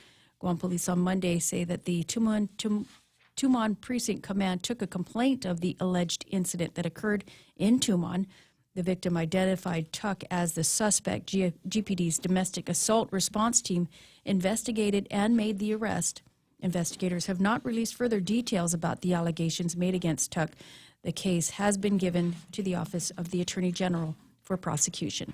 And those are some of your top stories from the Guam Daily Post. Here now is Ray with your weather. Got partly sunny skies with isolated showers. Today, east winds 10 to 15 miles an hour. Highs today should be about 87 degrees. For tonight, mostly cloudy, some more isolated showers. Winds out of the east 5 to 15 miles an hour. Expected overnight lows. Cooler, about 76 degrees. Sunrise this morning was at 6:27, about the same time. Tomorrow, sunset today at 6:31. So find a spot on the west side and go and take a look and see maybe a green flash. I was talking with my buddy last night. So one of those guys I was telling you about came out here with one of these crews from Minot, North Dakota, and now we've got coronavirus, and he is here for the duration. They don't have any idea when they're going to be going back, and so he's been going out and doing sunset duty just about every night. Showed me some really, really awesome pictures that he took down south, down in Molesso, as a matter of fact. But more so to the point, he said, "Are you anxious to get home?" He said, "Minot, North Dakota." Do you know what goes on in Minot, North Dakota? This is not as much as goes on here. There's a whole lot more to do. If you got to get stuck someplace, he says, try to get stuck on Guam. 7:13 in the morning, and I love that attitude. That's news and weather together here on The Point.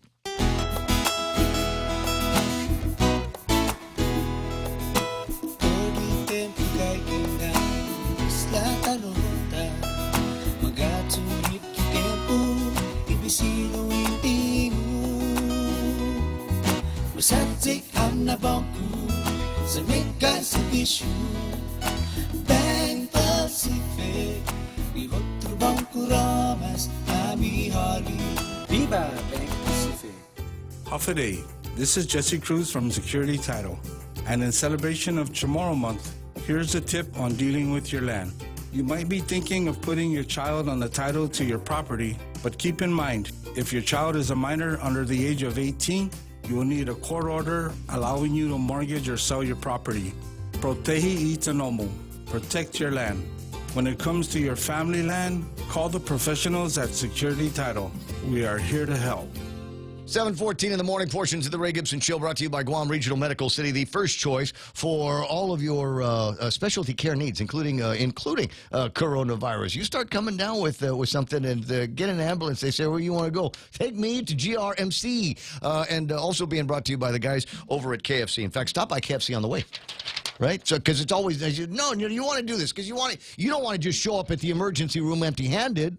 Right? So you go by KFC and get a couple of things of the popcorn shrimp. Better yet, the sriracha popcorn shrimp, because that's new and improved for 2020. They got shrimp burgers, fish fillet sandwiches, seafood twisters, and one-of-a-kind shrimp and crab Kelaguen. You know the doctor's going to love that. They're going to give you all kinds of extra special care over at GRMC if you walk in with the goodness that is KFC. News to fill your mind. Talk to get it out. The Ray Gibson Show.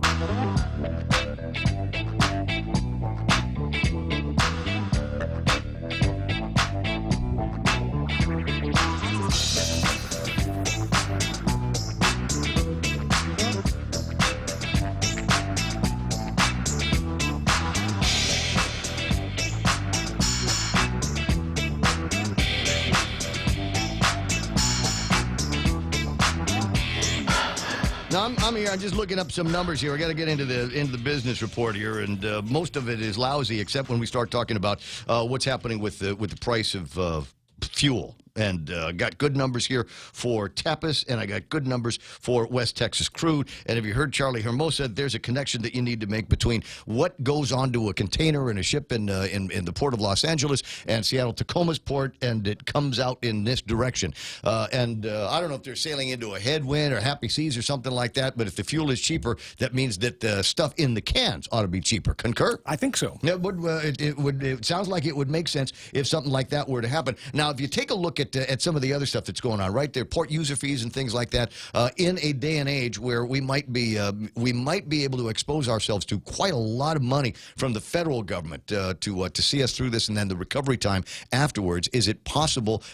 Maybe some Tiger Grant money that might be out there. Maybe a couple of bucks that Rory might be able to find. Say we'll back off on these port user fees. We'll get paid back by the federal government. In the meantime, we've got all of these different charges now that are getting chipped away on the goods in the cans. And therefore, the prices on the shelf should be less. It should be less. There should be less of that kind of thing. Well, why don't we get Rory on the phone? Why don't we get the supermarket people on the phone? Get everybody on the phone and say, are we agreeing to this? The supermarket lady on the phone a little bit later on. Kathy Calvo will be on from Payless.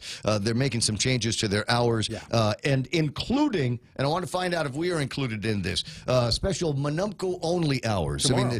I mean, I don't know if it started today. I passed by, but it was early. Yeah, and so I guess the idea idea, first of all, is that Manumco don't sleep because it's from 5 until 6. But the other part of it is they reserve the space for them so that there's less of a likelihood that these Manumco are going to be walking around the shopping center, the shopping place, with younger people that might be exposed to it. Young people get the virus, probably not going to die from it. Old people, on the other hand, what was it the guy said in Seattle? It's the angel of death for old people because everybody's breathless these days. 7:18. All right, let's take a look at where the markets ended up here this morning. It wasn't any good. I tell you what, we'll start with the Dow Jones Industrial Average, 2,997 points in the red. Just absolutely bled all day, closing at 20,188. The NASDAQ at 6904. They lost 970 points. S&P 500 not in great shape either. 11% down. 11% of the value of that market off here. 324 points. It closed at 2,386. You look at the rest of the markets, everybody is red. The FTSE is red. The Nikkei off by 429 points.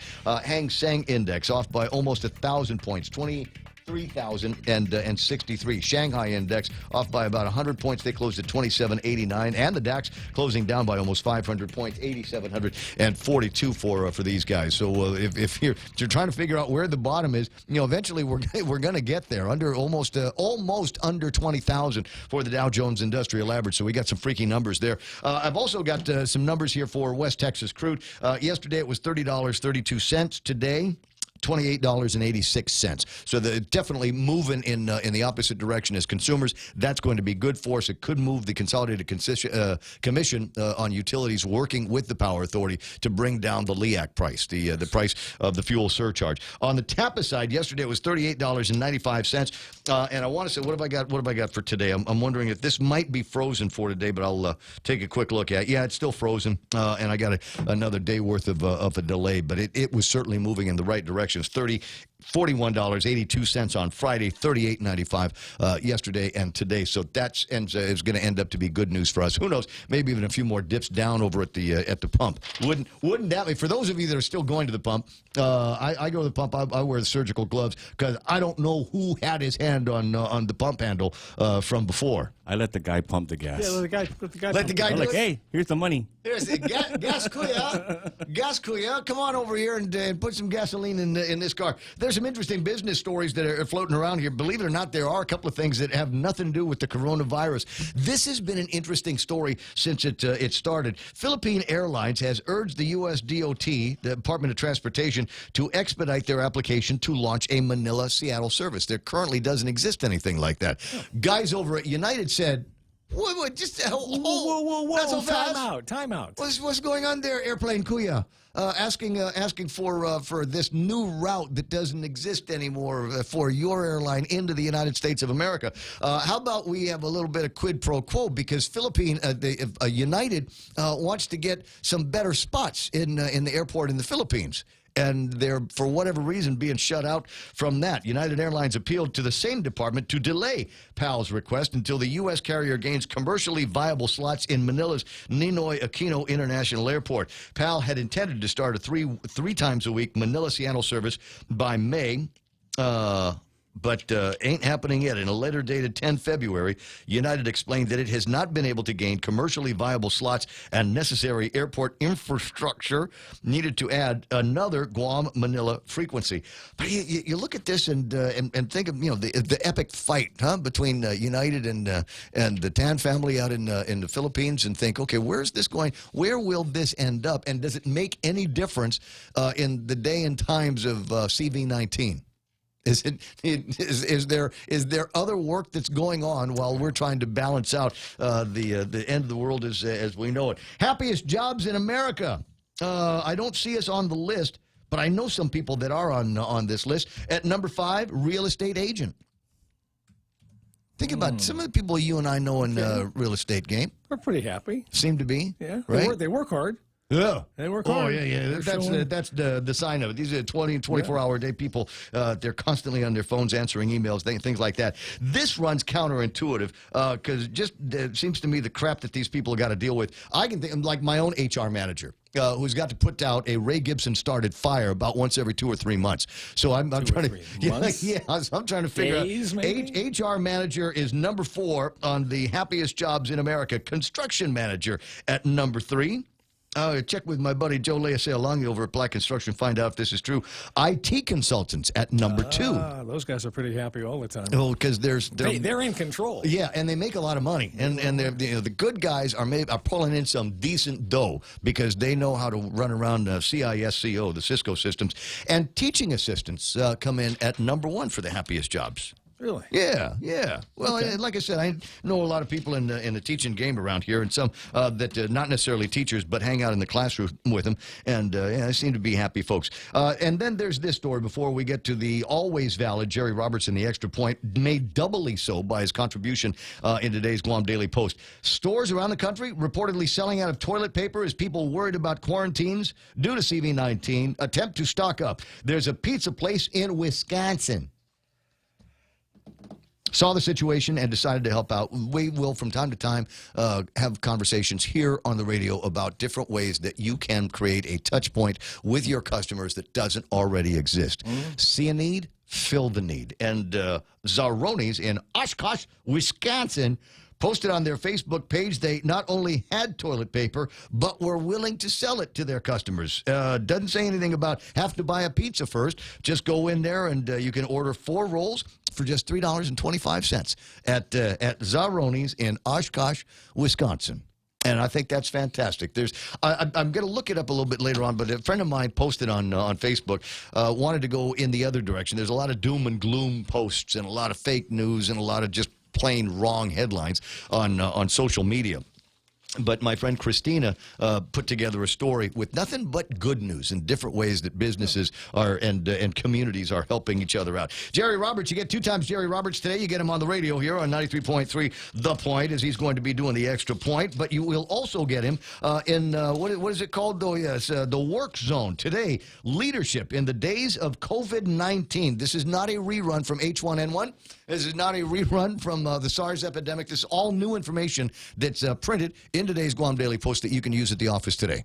I hope so. I hope so. Jerry Roberts is on at 7:25, being brought to you by Guahan Insurance Services and the team over at First Hawaiian Bank, where it all starts with yes. It's been an eventful 24 hours since our first confirmed cases of COVID-19.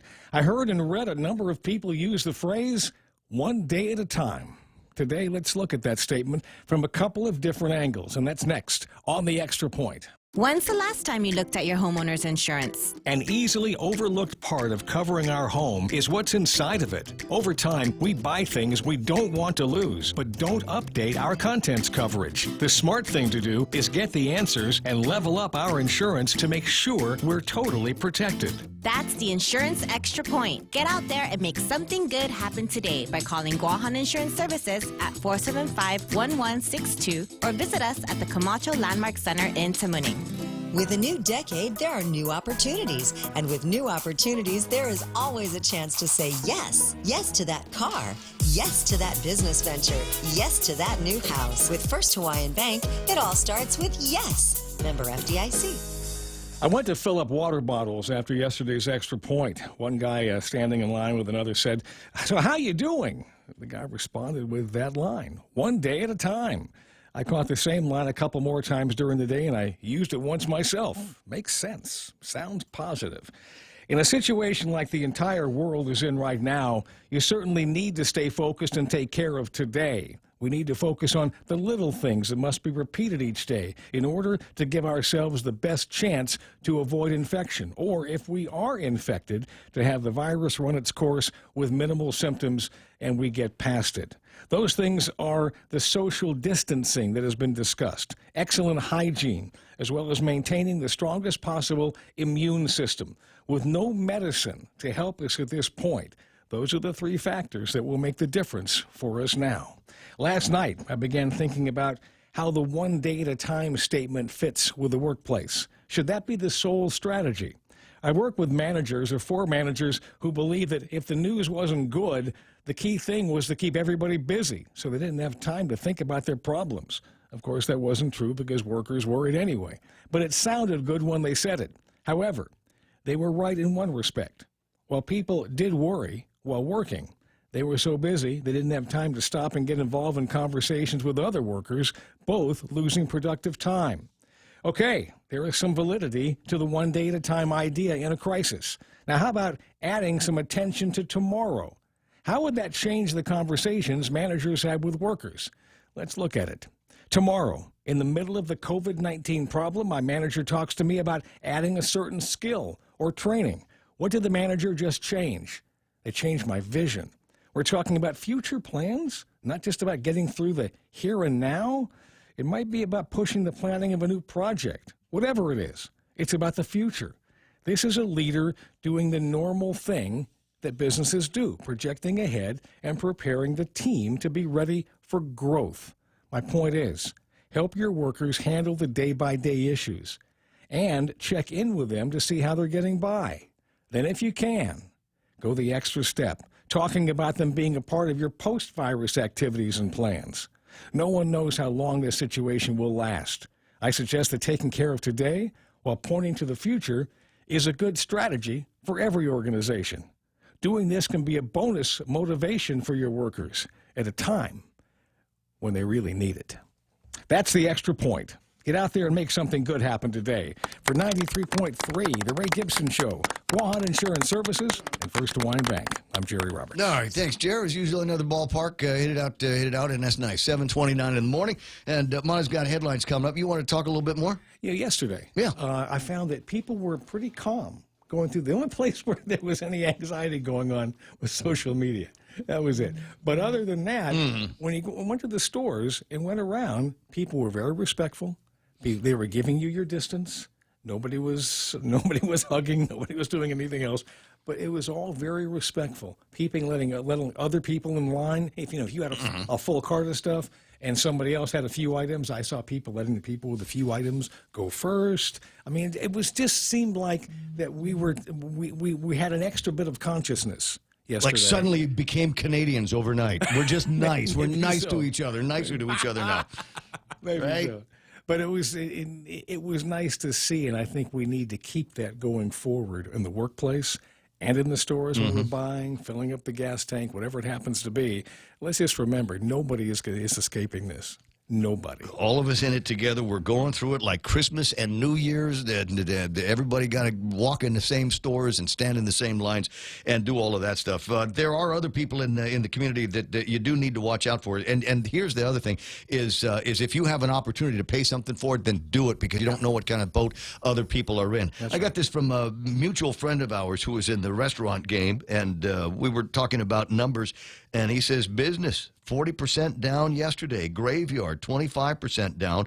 And that compares to it only being down by 15% in the last week. So since we've got these new cases of these confirmed cases of coronavirus, people are keeping their distance and staying home and staying out of places where you might find other human beings. Who knows whether they're infected or not.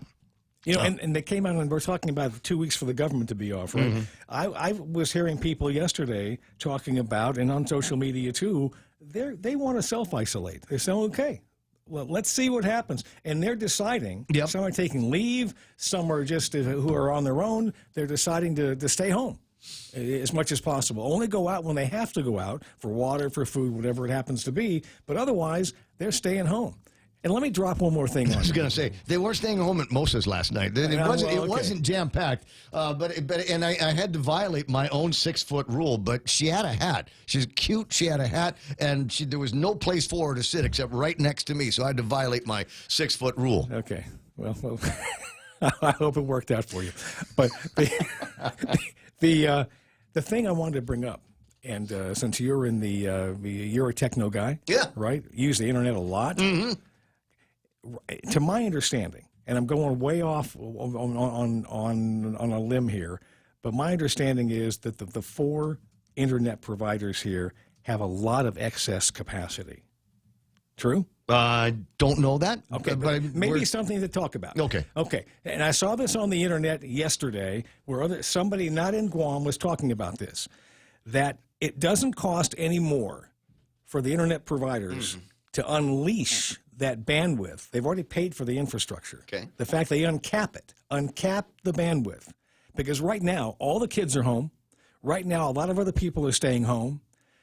they're not, in the foreseeable future, they're not going to be making any more TV shows. There won't be any more movies being. They're holding off on movies, They're and even if they holding make off on movies, nobody's going to be able to get in the Well, theaters. Okay, Yeah. so the internet is going to be the primary form of entertainment for everybody, not just I see where information, but you're headed. entertainment. So what I'm thinking is, if it doesn't cost any more for a limited period of time, could the internet providers in Guam uncap the bandwidth and just let it go? Yeah. And let people use what they need to use, because that's all we're going to have for a while. If it doesn't cost them any more, and then down the road, maybe they'll be able to sell it to people who get used to it Having the when higher this passes. bandwidth. Bob Kelly going to be on the radio in the next hour. We got a couple of. Maybe he can answer that He's been well.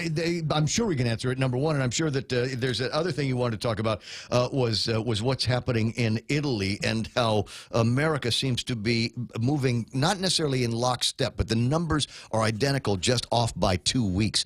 And so the idea is how do we manage things better than they have been able to do in Italy with the number of Because they're looking deaths. at the wrong model. The model should be South Korea. That's exactly the point. 7:33 in the morning, so we'll riff on that with Bob Kelly as the program continues. Right now, we got to jump into headlines now with news from the Guam Daily Post, being brought to you by Lolita Kamet at Diamond Remax Realty. With news now from the Guam Daily Post, Mana Silva Tyron. 26 people have been tested and for COVID-19 and still only 3 positive results. The patients remain in isolation and public health continues to try and identify close contacts. Testing also will continue for those who meet the criteria for COVID-19. While doctors go through their plans and recommendations to address the coronavirus pandemic, there's concern from the union that represents public safety personnel. The Guam Federation of Teachers worries airport police, customs, and the Guam Police Department and their personnel likely to be exposed or without personal protective equipment, the union vowing to get equipment into the hands of our first responders. And Guam Customs and Quarantine officers are one of the first in line of defense as they come face to face with potential carriers of COVID-19. And this just one more reason they should be granted hazardous pay. Bill 264 that would apply the hazardous pay to Customs and Quarantine officers was introduced by Senator Jim Moylan, is yet to have a public hearing. And MMA fighter John Tuck is under arrest after he was accused of criminal sexual conduct. Police arrested Tuck after the victim reported the alleged assault at the Tumon precinct. He faces charges of 3rd and 4th degree criminal sexual conduct. And those are some of your headlines from the Daily Post. For more on these stories, you can log on to their website at postguam.com. Gotcha. Interesting conversation on Facebook Live. Andre Bainham saying, Jerry, our legislature has decided to stop session. What does this say about leadership? Are they cowards or are they leaders? Now, you know my answer. What's yours, Mr. Roberts?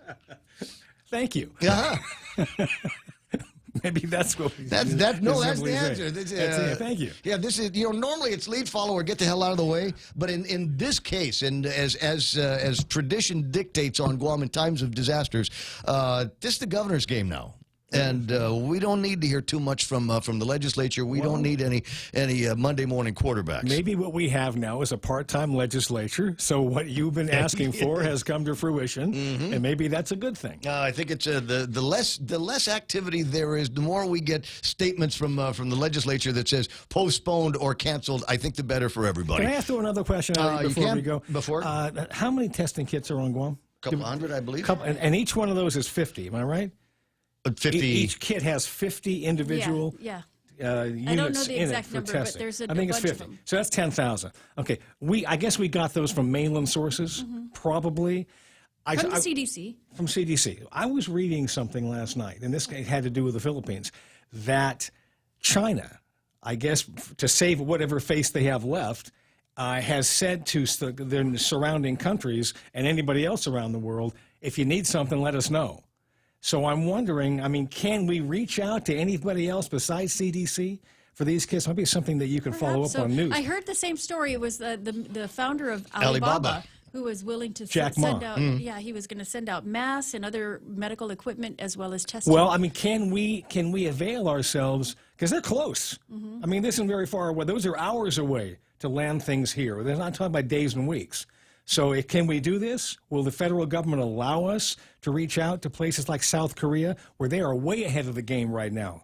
I mean, they're the furthest ahead of anybody in the world right now on these things. Yeah, I believe that that's part of the president's deal is to find manufacturers. They've made some changes to the standards for this test so that they can get the tests manufactured faster so we can test more people. They've got, South Korea's so right it's just, there. Yeah, send the formula off to China, send the formula off to South Korea, or whatever it is, and start moving all of that stuff into the United States. Don't disagree. 7:37 in the morning, and that's iConnect time. iConnect has got their phone working. You can call them up at 888-8888 and ask them about great phones and great features and great gizmos that they've got over at the iConnect store at the Micronesia Mall.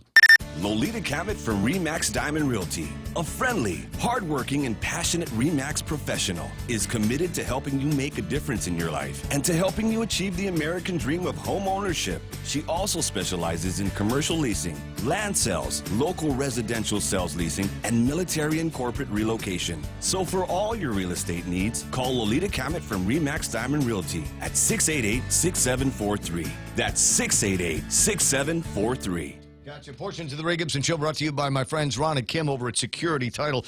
When you absolutely need verification that the property that you think you just bought is one that you did. That's what they do. They're Security Title. They make sure that the title is clean, that there's no blemishes, there's no karma on it, and that's how they do that. Also being brought to you by Mezcla with your favorites this Lent season. They've got fish tacos, crispy fish burgers, spicy garlic butter shrimp, or lobster pasta. Great prices on these two. Available daily for lunch and dinner. Mezcla is in Agana, and you can find them in the Grand Plaza Hotel where Valerie works, 969-2652 if you want to make reservations on all of that stuff. Hey, you got one of those, I was going to say automated cars, hybrid cars, then get it insured at Nanbo Insurance today. Why do you want to do something like that? Because over at Nanbo, you can get up to $350 towards your next power bill. Terms and conditions apply. Find out what the T's and C's are at 477-9754.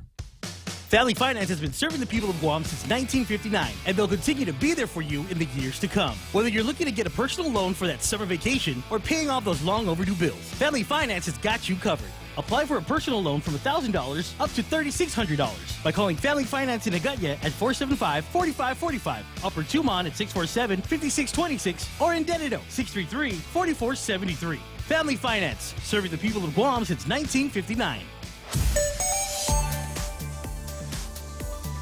Traffic gizmo time. Little bit busier on Shoreline as you're making your way towards the backside of Big Navy out in Sumai. But looking at the rest of Marine Corps Drive, practically all the way up into the Ganya area, there is nothing that's going to slow you down. You know why? Because the only school that's open is Dodea. And I think everybody lives pretty close to that, so it's not like there's a whole lot of traffic, even in front of the school right now. A little bit of traffic at 15 and 10, and a little bit of traffic at 8, 10, and 16, but not a whole lot. Nothing worth writing home about. I do see, I think the longest end of traffic looks like traffic going into Anderson Air Force Base in the front side of the northbound side of Marine Corps Drive. So you might expect some delays if you're trying to get to the Anderson place. 7:40 in the morning, that's right now traffic being brought to you by Bank of Hawaii. Welcome to tomorrow. Thanks to Simplify Mortgage by Bank of Hawaii, people are discovering some of the lowest mortgage rates in years, right on their smartphones. Rates are in the threes? And with Simplify Mortgage by Bank of Hawaii, you can apply online, even for a VA loan, or sit down with one of our mortgage experts. We should apply now. Check rates and apply online today with Simplify Mortgage by Bank of Hawaii. Visit boh.com/mortgage. Bank of Hawaii. Welcome to tomorrow. Equal housing lender.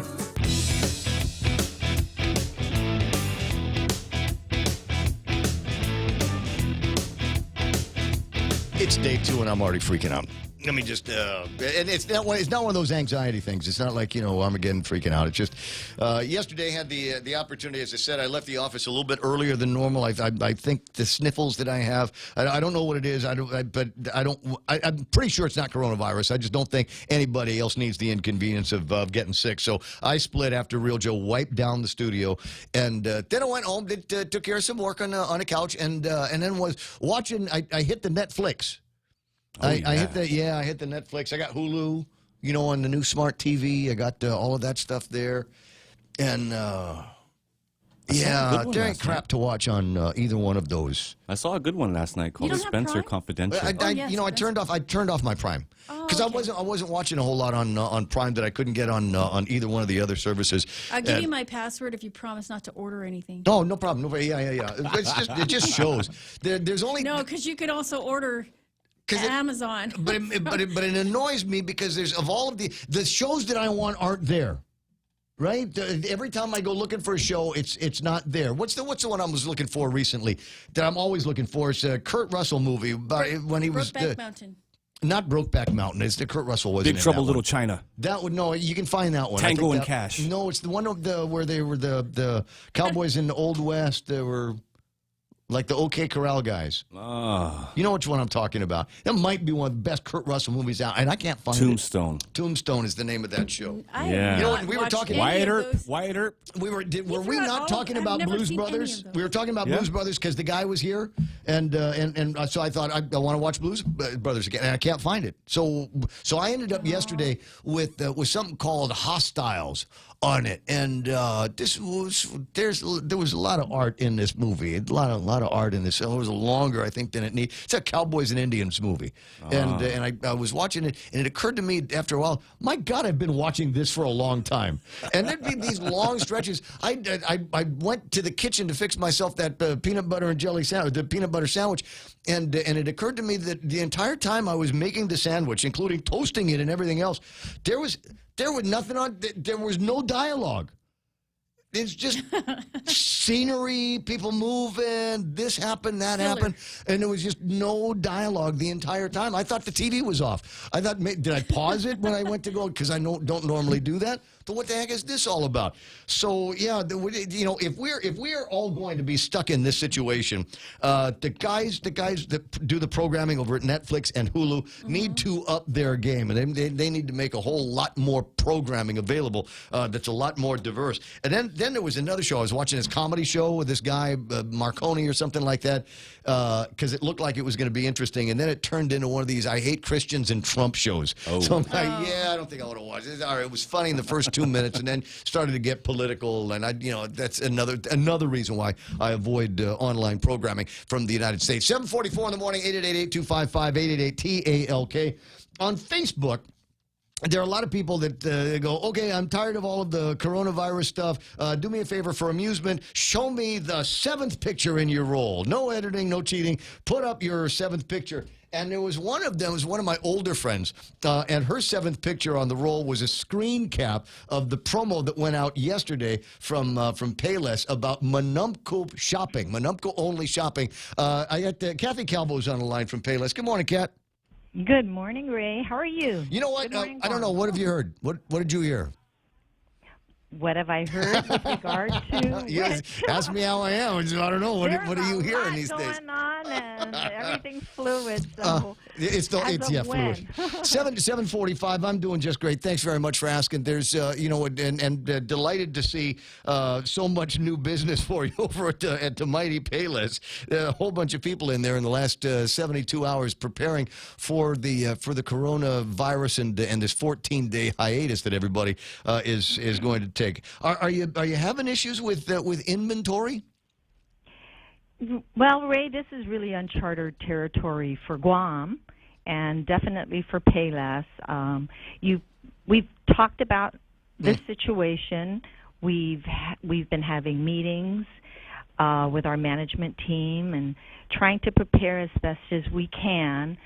But when you are right in the middle of it, it's been a very dynamic situation. Oh boy, I can only imagine. We said the crowds got word that there were 3 cases, and then people were sending me all these pictures of them doing some shopping in your grocery store and others, and there were a lot of crowds, and I hope you're able to take care of those crowds. So you've changed your hours in some of the stores to allow for sanitizing and restocking where you can, right? Well, for our customers and our employees, our employees are on the front line, and they really are vulnerable because of the large number of customers and the traffic going through our store. So for 2 reasons. One was, of course, the protection of our customers and our employees and ensuring that we do a thorough sanitization of our equipment, our carts, our baskets, our registers, the keypads, our floors, our bathrooms. So we wanted to ensure that cleanliness along with restocking the shelves. And so we have made changes to the hours, the store hours, effective today. Actually, last night we closed our stores at 10 p.m., and they are open at 6 a.m. And we've also added, after we put that message out to the community, we've also had some requests to accommodate, well, the media, they're calling it the most at high risk, and that is 60 years of age and above. So we looked at Guam's senior citizen age at 55, and the federal guidelines, or the federal age was 65, but we looked at right down the middle, and 60 years was the number that was said to be the most vulnerable. So we decided that we would accommodate that group, and so now we allow 1 extra hour for, it's called a Manamco hour, and we decided to open up 1 hour earlier at 5 a.m. Which stores is this going to take effect in? All of them?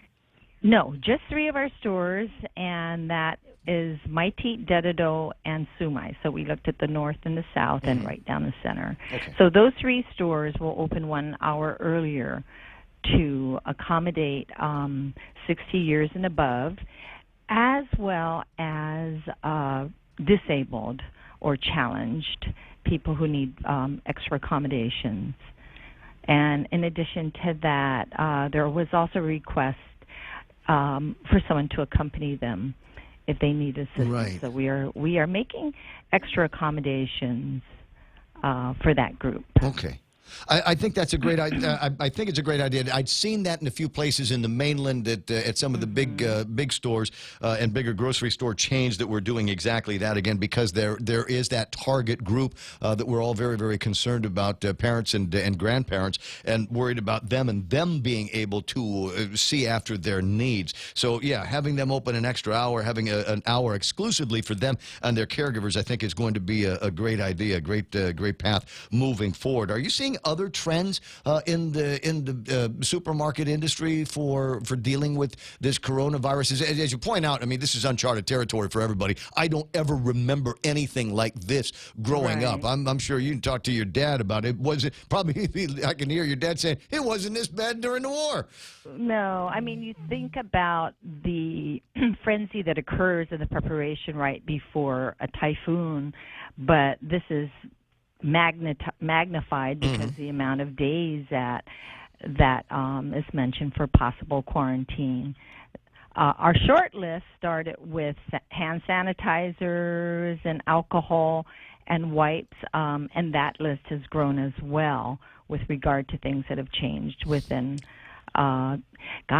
within the last 48 hours. Right. Things have really changed incredibly. So we have a longer list that we've added limits to what customers are allowed to purchase. No, and I think that's a good thing. I don't normally like having limits imposed, but in the kind of scare buying that a lot of people are up to these days, I think it's vital that you make it so that as many people as possible can get the hold of the vital needs that they've got when they go to your store and when other places go to grocery supermarket shopping. Now, the question that I was asking Charlie Hermosa had to do with a little bit of our supply chain and the transport from Port of Los Angeles, SeaTac ports and places like that into Guam. What are your wholesalers telling you in the States? What are your suppliers telling you? Are there things that we need to be concerned about being able to get from the middle of the United States to the ports and then so finally onto far, Guam? The shipping companies have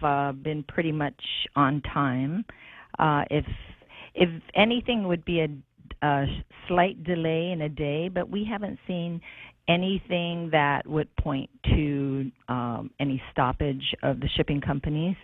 APL may be a little bit more impacted because of their many ports in China and in Asia, but so far we have not had any major issues. With many of our local suppliers, unfortunately, even though we have our orders, many of them are out of stock of some of the real critical items. but we're trying as best as we can. We have a shipment coming in tomorrow, so we should be loading up our shelves between Thursday and Friday. Definitely Friday. Okay, nobody heard that. Nobody heard that. I'm already just in me. line. Yeah, Mana and Real Joe and I are the only ones who heard that. I'm already in line. As a mother, are there any thoughts that you have for all of the other mothers out there, and maybe some of the things that go through your head, and want to make sure that the moms can continue to provide for their families? Well, we're basically pointing to everything that's provided by the government, and with regard to hygiene and just making sure that you're stocked with essentials, keeping children away or providing some distancing from the elderly. Social distancing. Boy, the new phrase that we've all come to learn, and I think in some cases hate just because it's an oxymoron or feels like it is. 7:53 in the morning. One last thing. And somebody had sent me what looked like a video of the meat section at one of the Paylesses. I couldn't tell you exactly which one it was, but it looked like, okay, empty, and then there was a lot of something. And so I'm going, okay, so nobody wanted that one there. Is there? You got guys or ladies on the floor looking at all of this stuff and going, how come that's not selling? And they're going, because it's liver. Nobody cares about liver. There's a hamburger meat and pork meat and chicken meat and all of this other stuff. We don't want any organs here. Are you identifying things that you are now going to order less of?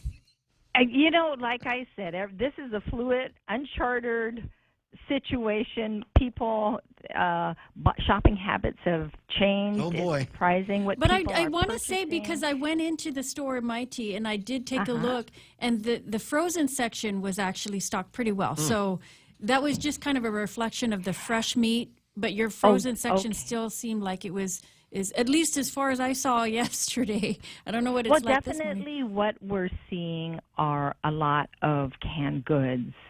That is moving really fast. Spam, corned beef, things with a longer shelf life. Those are the items that we're considering putting limits. And rice.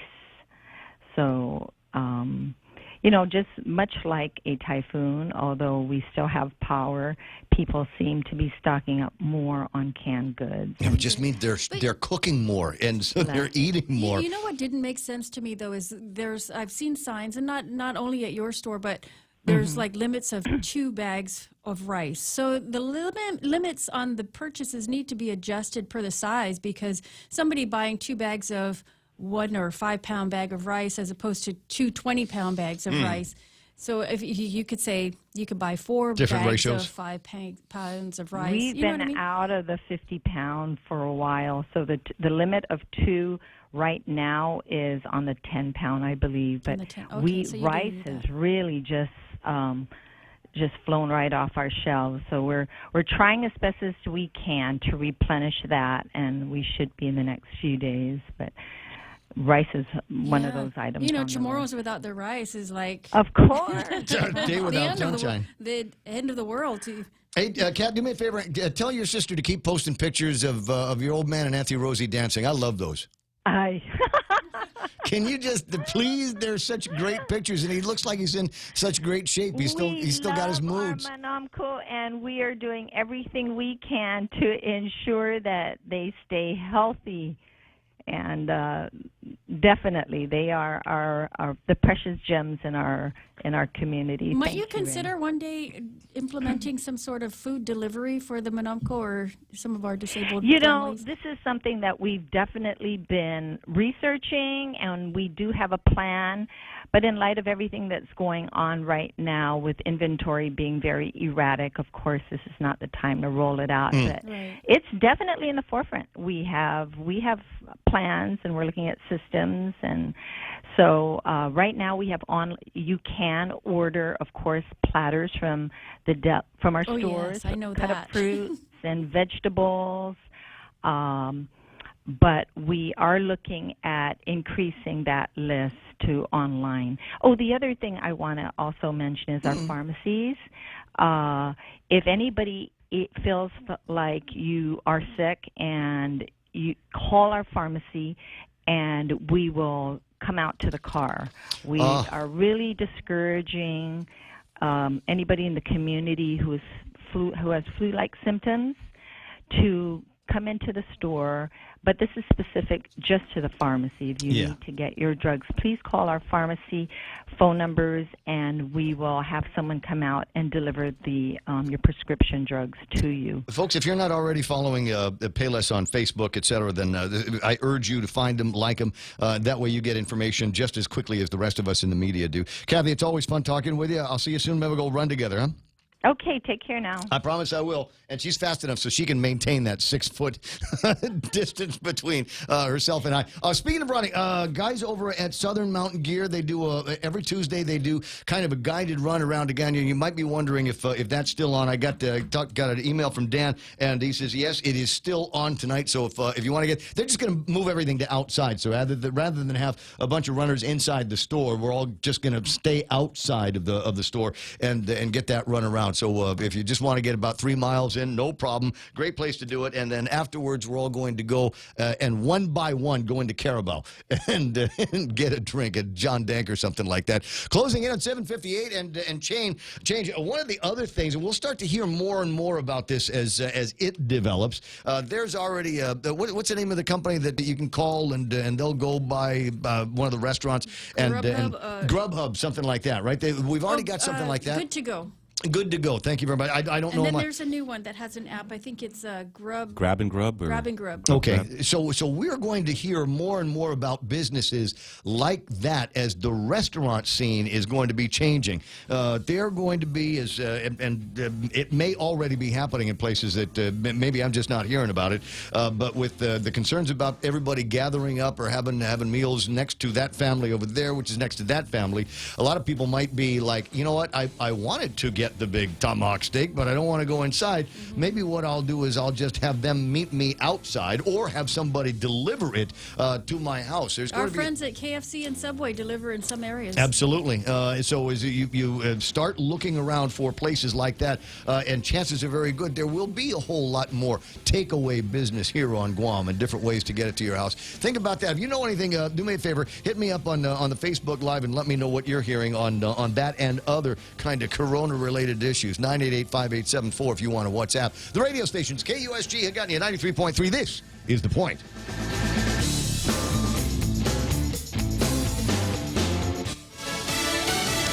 Stricter measures. I'm Steve Rappaport, Fox News. As we combat the virus, each and every one of us has a critical role to play. President Trump recommending tighter guidelines to keep the coronavirus from spreading. They include avoiding bars, restaurants, and gatherings of more than 10 people. Fox's John Roberts at the White House. It's the idea that these are regressive steps that they have to take in order to bend that curve of infection, to stop the coronavirus from spreading in ways that it might if it were uncontrolled and we didn't take these steps, and that the mortality rate could increase because of it. The message coming from the White House today was these are going to be aggressive measures, but don't panic. The president saying his administration's response has been nothing short of perfect. I'd rate it a 10.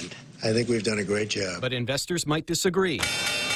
The Dow tanking nearly 3,000 points. Markets continue to struggle with concerns that emergency measures won't ward off a recession. Yesterday, the Fed slashing interest rates to near 0%. Among the biggest losers today, financials, with shares of Citigroup, Bank of America, and J.P. Morgan Chase each declining more than 13%. The biggest Dow decliner, Boeing. The Nasdaq down 970, S&P 500 down 325. Fox's Hillary Barsky. The virus blamed for more than 7,000 deaths across the globe. Nearly 1/3 of the coronavirus deaths worldwide have been in Italy. Bergamo is the worst hit in this country. They're talking about a whole generation being wiped out. Funerals are banned in this period, but coffin after coffin have been seen brought to the churches ahead of quick burials and cremations. Pope Francis slipped out of confinement yesterday to pray for an end to this pandemic at a Rome chapel with a special crucifix brought there to end the plague of Rome in 1522. Fox's Amy Kellogg in Florence. America is listening to Fox News.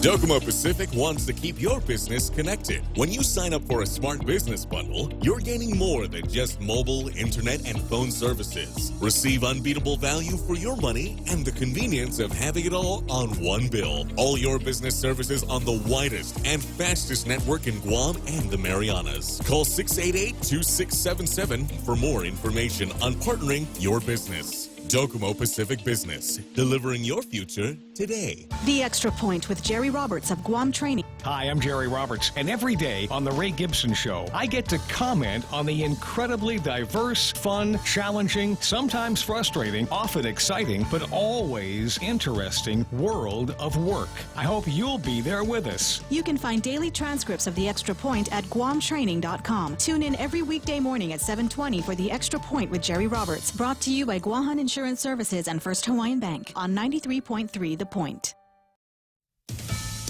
U.S. researchers testing an experimental coronavirus vaccine on humans. Health officials are saying it is unprecedented to have a human trial of a potential vaccine this fast. 2 months basically to get it to this point. The first shot was given to a volunteer in Seattle. She is one of 45 young, healthy volunteers who will be given different doses of the vaccine to see what is the most effective. Researchers at the National Institutes of Health copied a section of the novel coronavirus's genetic code to come up with the vaccine. Even if it's successful, though, it could take up to 18 months to validate and have in the hands of the public. Fox's Dan Springer in Seattle. A coronavirus response bill is in the works on Capitol Hill. Senate Majority Leader Mitch McConnell says whatever the House sends over won't be all that's done. Unlike in any other tough circumstances, our short-term goal is not simply to bring economic activity right back to normal starting tomorrow. Senate Democratic leader Chuck Schumer is proposing no less than $750 billion to help small businesses, help schools with remote learning, and provide loan payment forbearance on all federal loans. Fox's Jared Halpern in Washington. Better safe than sorry. Ohio's governor seeking a court order to postpone tomorrow's primary elections because of coronavirus concerns. Arizona, Florida, and Illinois also vote tomorrow. The future looks even more uncertain for America's pastime. Major League Baseball Commissioner Rob Manfred confirming Monday the league will abide by the recommendations of the Centers for Disease Control and Prevention and restrict events of more than 50 people for the next 8 weeks, therefore delaying the opening of the 2020 MLB regular season to at least mid-May. Manfred making the announcement after a conference call with officials from all 30 ball clubs, adding in Monday's statement that teams remain committed to playing as many games as possible when the season begins while monitoring ongoing events and undertaking precautions and advice of public health officials. Fox's Matt Napolitano. I'm Steve Rappaport, and this is Fox News. GRMC's cardiology department treats most complex heart problems. In our catheterization lab, cardiologists use imaging equipment to treat clogged arteries that can cause heart attacks or heart failure. We perform balloon angioplasty, stenting, and other life-saving cardiac procedures. If you suffer from a heart condition, have your provider refer you to GRMC's cardiology clinic at 645-5500. GRMC, where patients are partners.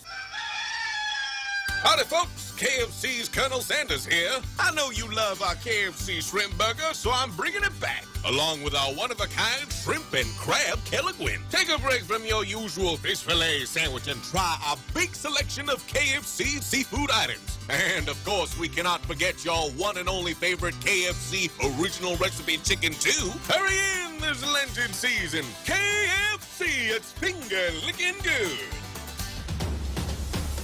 Cocoa Coffee Company mugs are now here. Show pride for your island as you enjoy your delicious Circle K coffee. Each generously sized 16-ounce mug is etched with Guam-inspired images like Chief Gadao, Serena, Two Lovers, and many more. The Cocoa Coffee Company mug collection is available for a limited time only, so don't miss out. Get yours today and collect them all. Exclusively available at Circle K locations. A portion of the proceeds go toward the Cocoa Bird Recovery Program.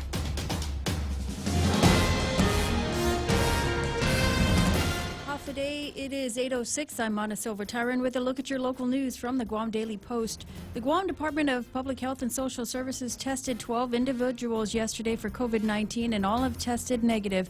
It brings to 26 the number of tests that have been performed, and of those, there remains only 3 confirmed positive for COVID-19. The government of Guam has implemented and maintains its response and is actively conducting contact tracing for the 3 positive cases. As we know, 2 of the individuals arrived on a flight from Manila on February 29th, and the third had a family member recently returned from Japan. All 3 confirmed cases remain in isolation. Public Health is trying to identify those who came in close contact, and those who have been identified will be quarantined and actively monitored for 14 days. As for the testing for COVID-19 is only available for people who meet the testing criteria. If you are experiencing symptoms consistent with COVID-19, please contact your healthcare provider. Residents will continue to be urged to practice social distancing, and the government, except for essential operations, will remain shut down. Meanwhile, as public health officials try to reach out to individuals who've come in contact, it isn't known how many people were on board that United Airlines flight that arrived from Manila on February 29th. The airline couldn't say how many passengers and crew were on board. They also declined to say whether each passenger on the flight has been notified. Airline officials say that they're unable to disclose the details of the incident as the customers, they are seeking to protect the customers' privacy. Guam hotels already reeling from a slump in the visitor arrivals over COVID-19 fears and a new minimum wage increase, and are now activating their industry-wide pandemic plan, which includes adhering to the local government's recommendation that tourists stay in their hotel or other accommodations for 14 days. Tourists from Japan and South Korea are Guam's 2 largest markets, generally staying for 3 to 5 days. Guam hoteliers met with the Homeland Security and Office of Civil Defense last week to discuss their self-quarantine procedures. Hotel and Restaurant Association President Mary Rhodes says all hotels have had a pandemic plan in place for some time, and this plan was also activated during the SARS epidemic back in 2003. Self-quarantine is now mandated for certain travelers coming into Guam, but Rhodes said that the procedure isn't new. The quarantine will apply unless a traveler is in possession with a public health recognized certified document stating that they do not have the virus. Returning residents are also subject to home quarantine if they don't have the certification. A voluntary self-quarantine letter from Public Health requests arriving passengers to stay at their home, hotel, or any place while they will be staying for the next 14 days. Doctors from the Guam Memorial Hospital and Guam Regional Medical City joined other community doctors yesterday to discuss the situation surrounding COVID-19 during a closed-door meeting. It was held at the American Medical Center in Upper Tumon. Dr. Tom Shea, Guam Medical Association president, says that they discussed testing, containment, and lockdown strategies, and also made recommendations and sent those to the governor.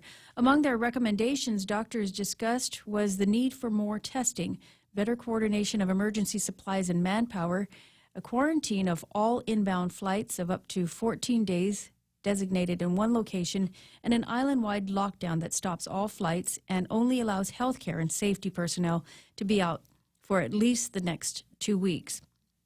Meanwhile, the Guam Federation of Teachers has serious concerns about the safety of first responders as Guam sees its first case of COVID-19 infections. Airport Police, Customs, and the Guam Police Department and other personnel likely to be exposed are without personal protective equipment. According to GFT President or Representative Robert Koss, this means that they'll be among the first to be exposed, and this requires an immediate remedy from the government. He says the union represents hundreds of members working as first responders or in law enforcement, and he says the union is working to get equipment into the hands of the first responders. The concerns also brings to mind a measure introduced by Senator Jimmy Moylan that will apply hazardous duty pay to Guam Customs and Quarantine officers. Earlier this year, a petition was circulated to gain community support for the bill. The senator says customs officers deserve hazardous pay like a police officer when they are placed in hazardous positions. Customs officers, especially in light of this coronavirus crisis, are at the front line as each come face-to-face with potential carriers coming in through the ports of entry. Bill 264 was introduced in January and referred to the Committee on Public Safety more than a month later. It has yet to have a public hearing. We'll have more news right after this. With a new decade, there are new opportunities. And with new opportunities, there is always a chance to say yes. Yes to that car. Yes to that business venture. Yes to that new house. With First Hawaiian Bank, it all starts with yes. Member FDIC. With many of the island's stores packed with panicked shoppers, merchants struggle to keep shelves stocked. But local shippers Local shippers assure that their shipments will be arriving and there is no need to worry or panic. American President Line's Charlie Hermosa says its shipping service to bring goods into Guam will continue. He says distributors and wholesalers still receiving orders and have been able to fill those orders. And on a typical order, those goods can arrive within 11 to 14 days. Matson also says it intends to maintain all of its service schedules as normal with weekly service to Guam from the U.S. West Coast and Honolulu.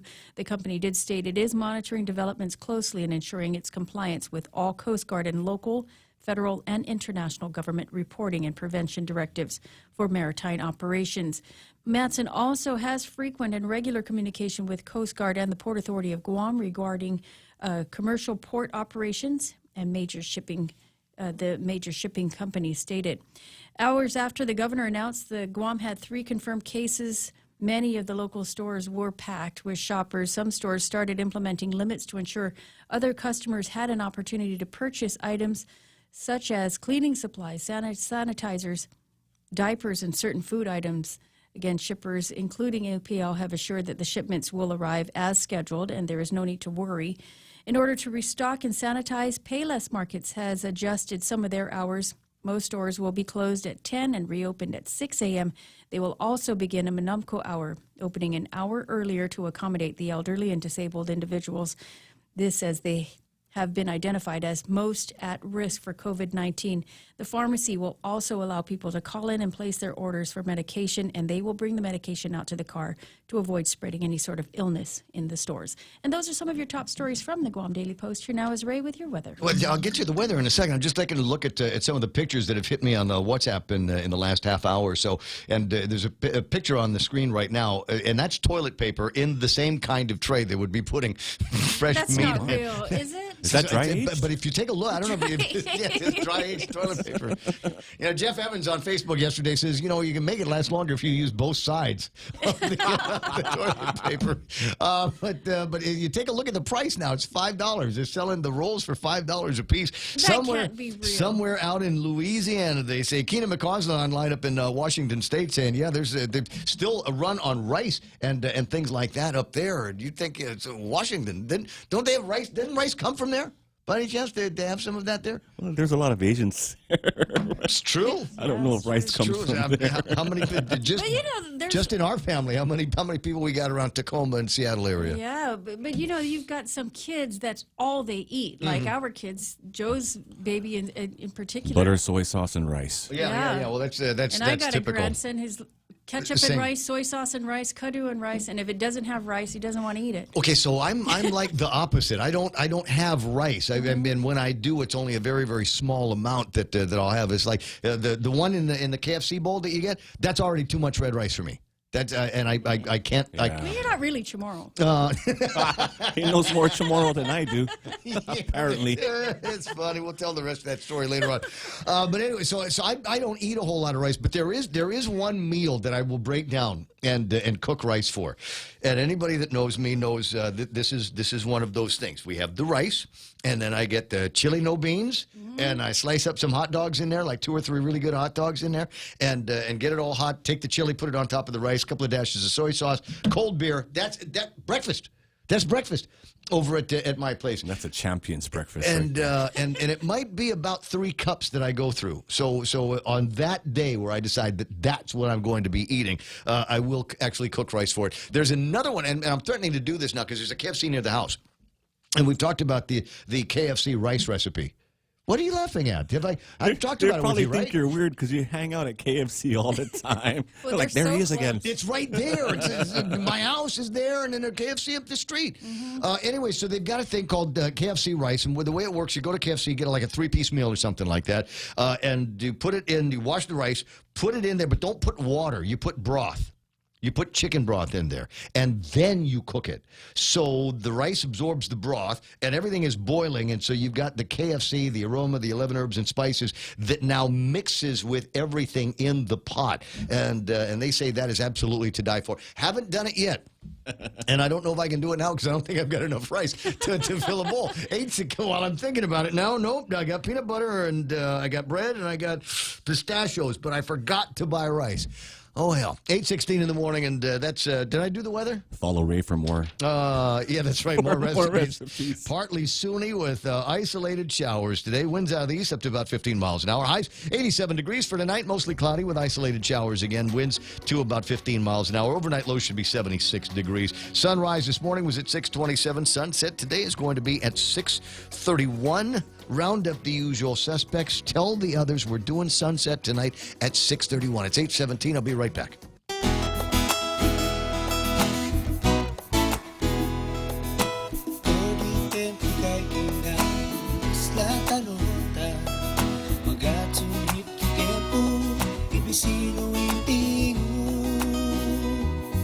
Masatik ang nabangku sa mikas sa issue. Bank Pacific, we otro bangku ramas, ami hali. Viva Bank Pacific. If you own a Toyota, please listen to this. It could help you avoid injury, maybe save your life. The Takata airbags installed in certain Toyotas can explode and shoot out sharp metal fragments at people inside the vehicle. You don't need to be in a collision. They could explode any time. In the U.S., these airbags have caused 26 deaths. There's been a worldwide recall of Takata airbags, and most have had the faulty parts replaced. But here in Guam, there are still over 3,000 Toyotas on the road with potentially lethal airbags, and yours could be one of them. So please, take your Toyota to Atkins Grow, even if you didn't buy it from us, and get the inflator replaced. It costs you nothing, it takes just about an hour, and it could save a life, yours or someone you love.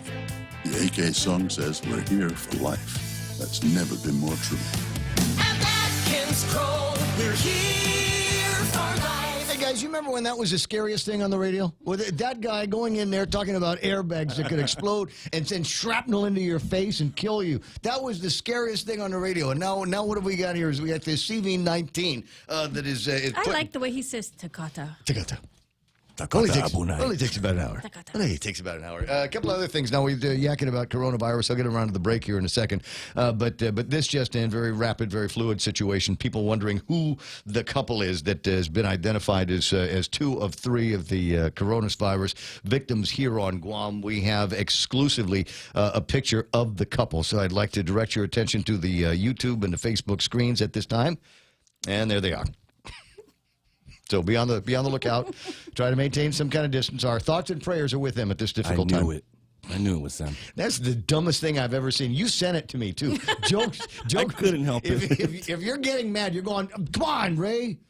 Be serious for once in your life. I was trying all morning long to be serious, and then Joe sent me that, and that's it. I'm off for the day. 8:19 in the morning, and a couple of other things. This has been sent in, and I wanted to make sure while there's still time to get it in from DOE.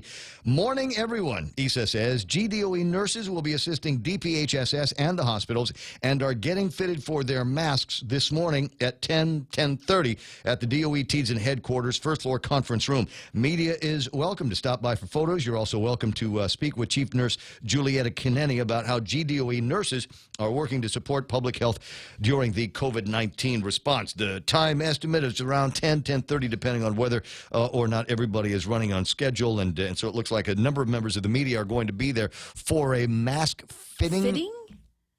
You're fitted for a mask? You've got one. It's show and tell time. Mana's got one. And Okay, this is how she describes it to her older brother. She says, feels like panties. Boy, I gave it to him. I said, feel these. They feel like panties. And well, I mean, got if you these got to from have here. something on your face, okay. So What's I went that? to the place in Barragata where they sell at the fish store, right next to the fire. It's where I get all of my medicine and my pharmaceutical needs. I go to the fish store to see what they've got. So I got myself one. Uh-huh. It was $5. Okay.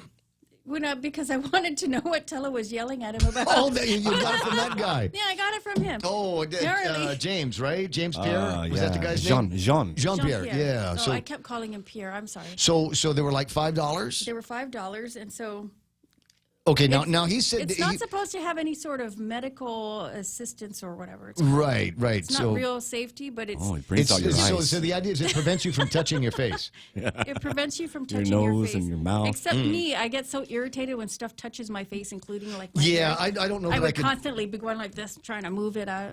821. The Sticking only my time in fingers my inside. life that I'd ever had that was a couple of years ago. It was January 1st, and other baby sister Rebecca and I were in North Carolina visiting Pop, and it was bloody cold. But there was a race. There was fun run that one of these running stores put together, and it was It was a 6-mile run, and the temps were like 9.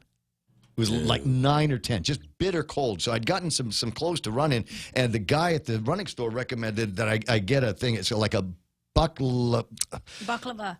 I think there's another syllable in there, but you're about right. And it's one of those things that you wear in front of your face, and it has an opening for your eyes, but everything else, the nose and the mouth are covered up. And I hated it. I hated. I couldn't run with it after a couple of minutes. It was one of those things I wanted to throw away, but I didn't want to get arrested for doing something like jihad or.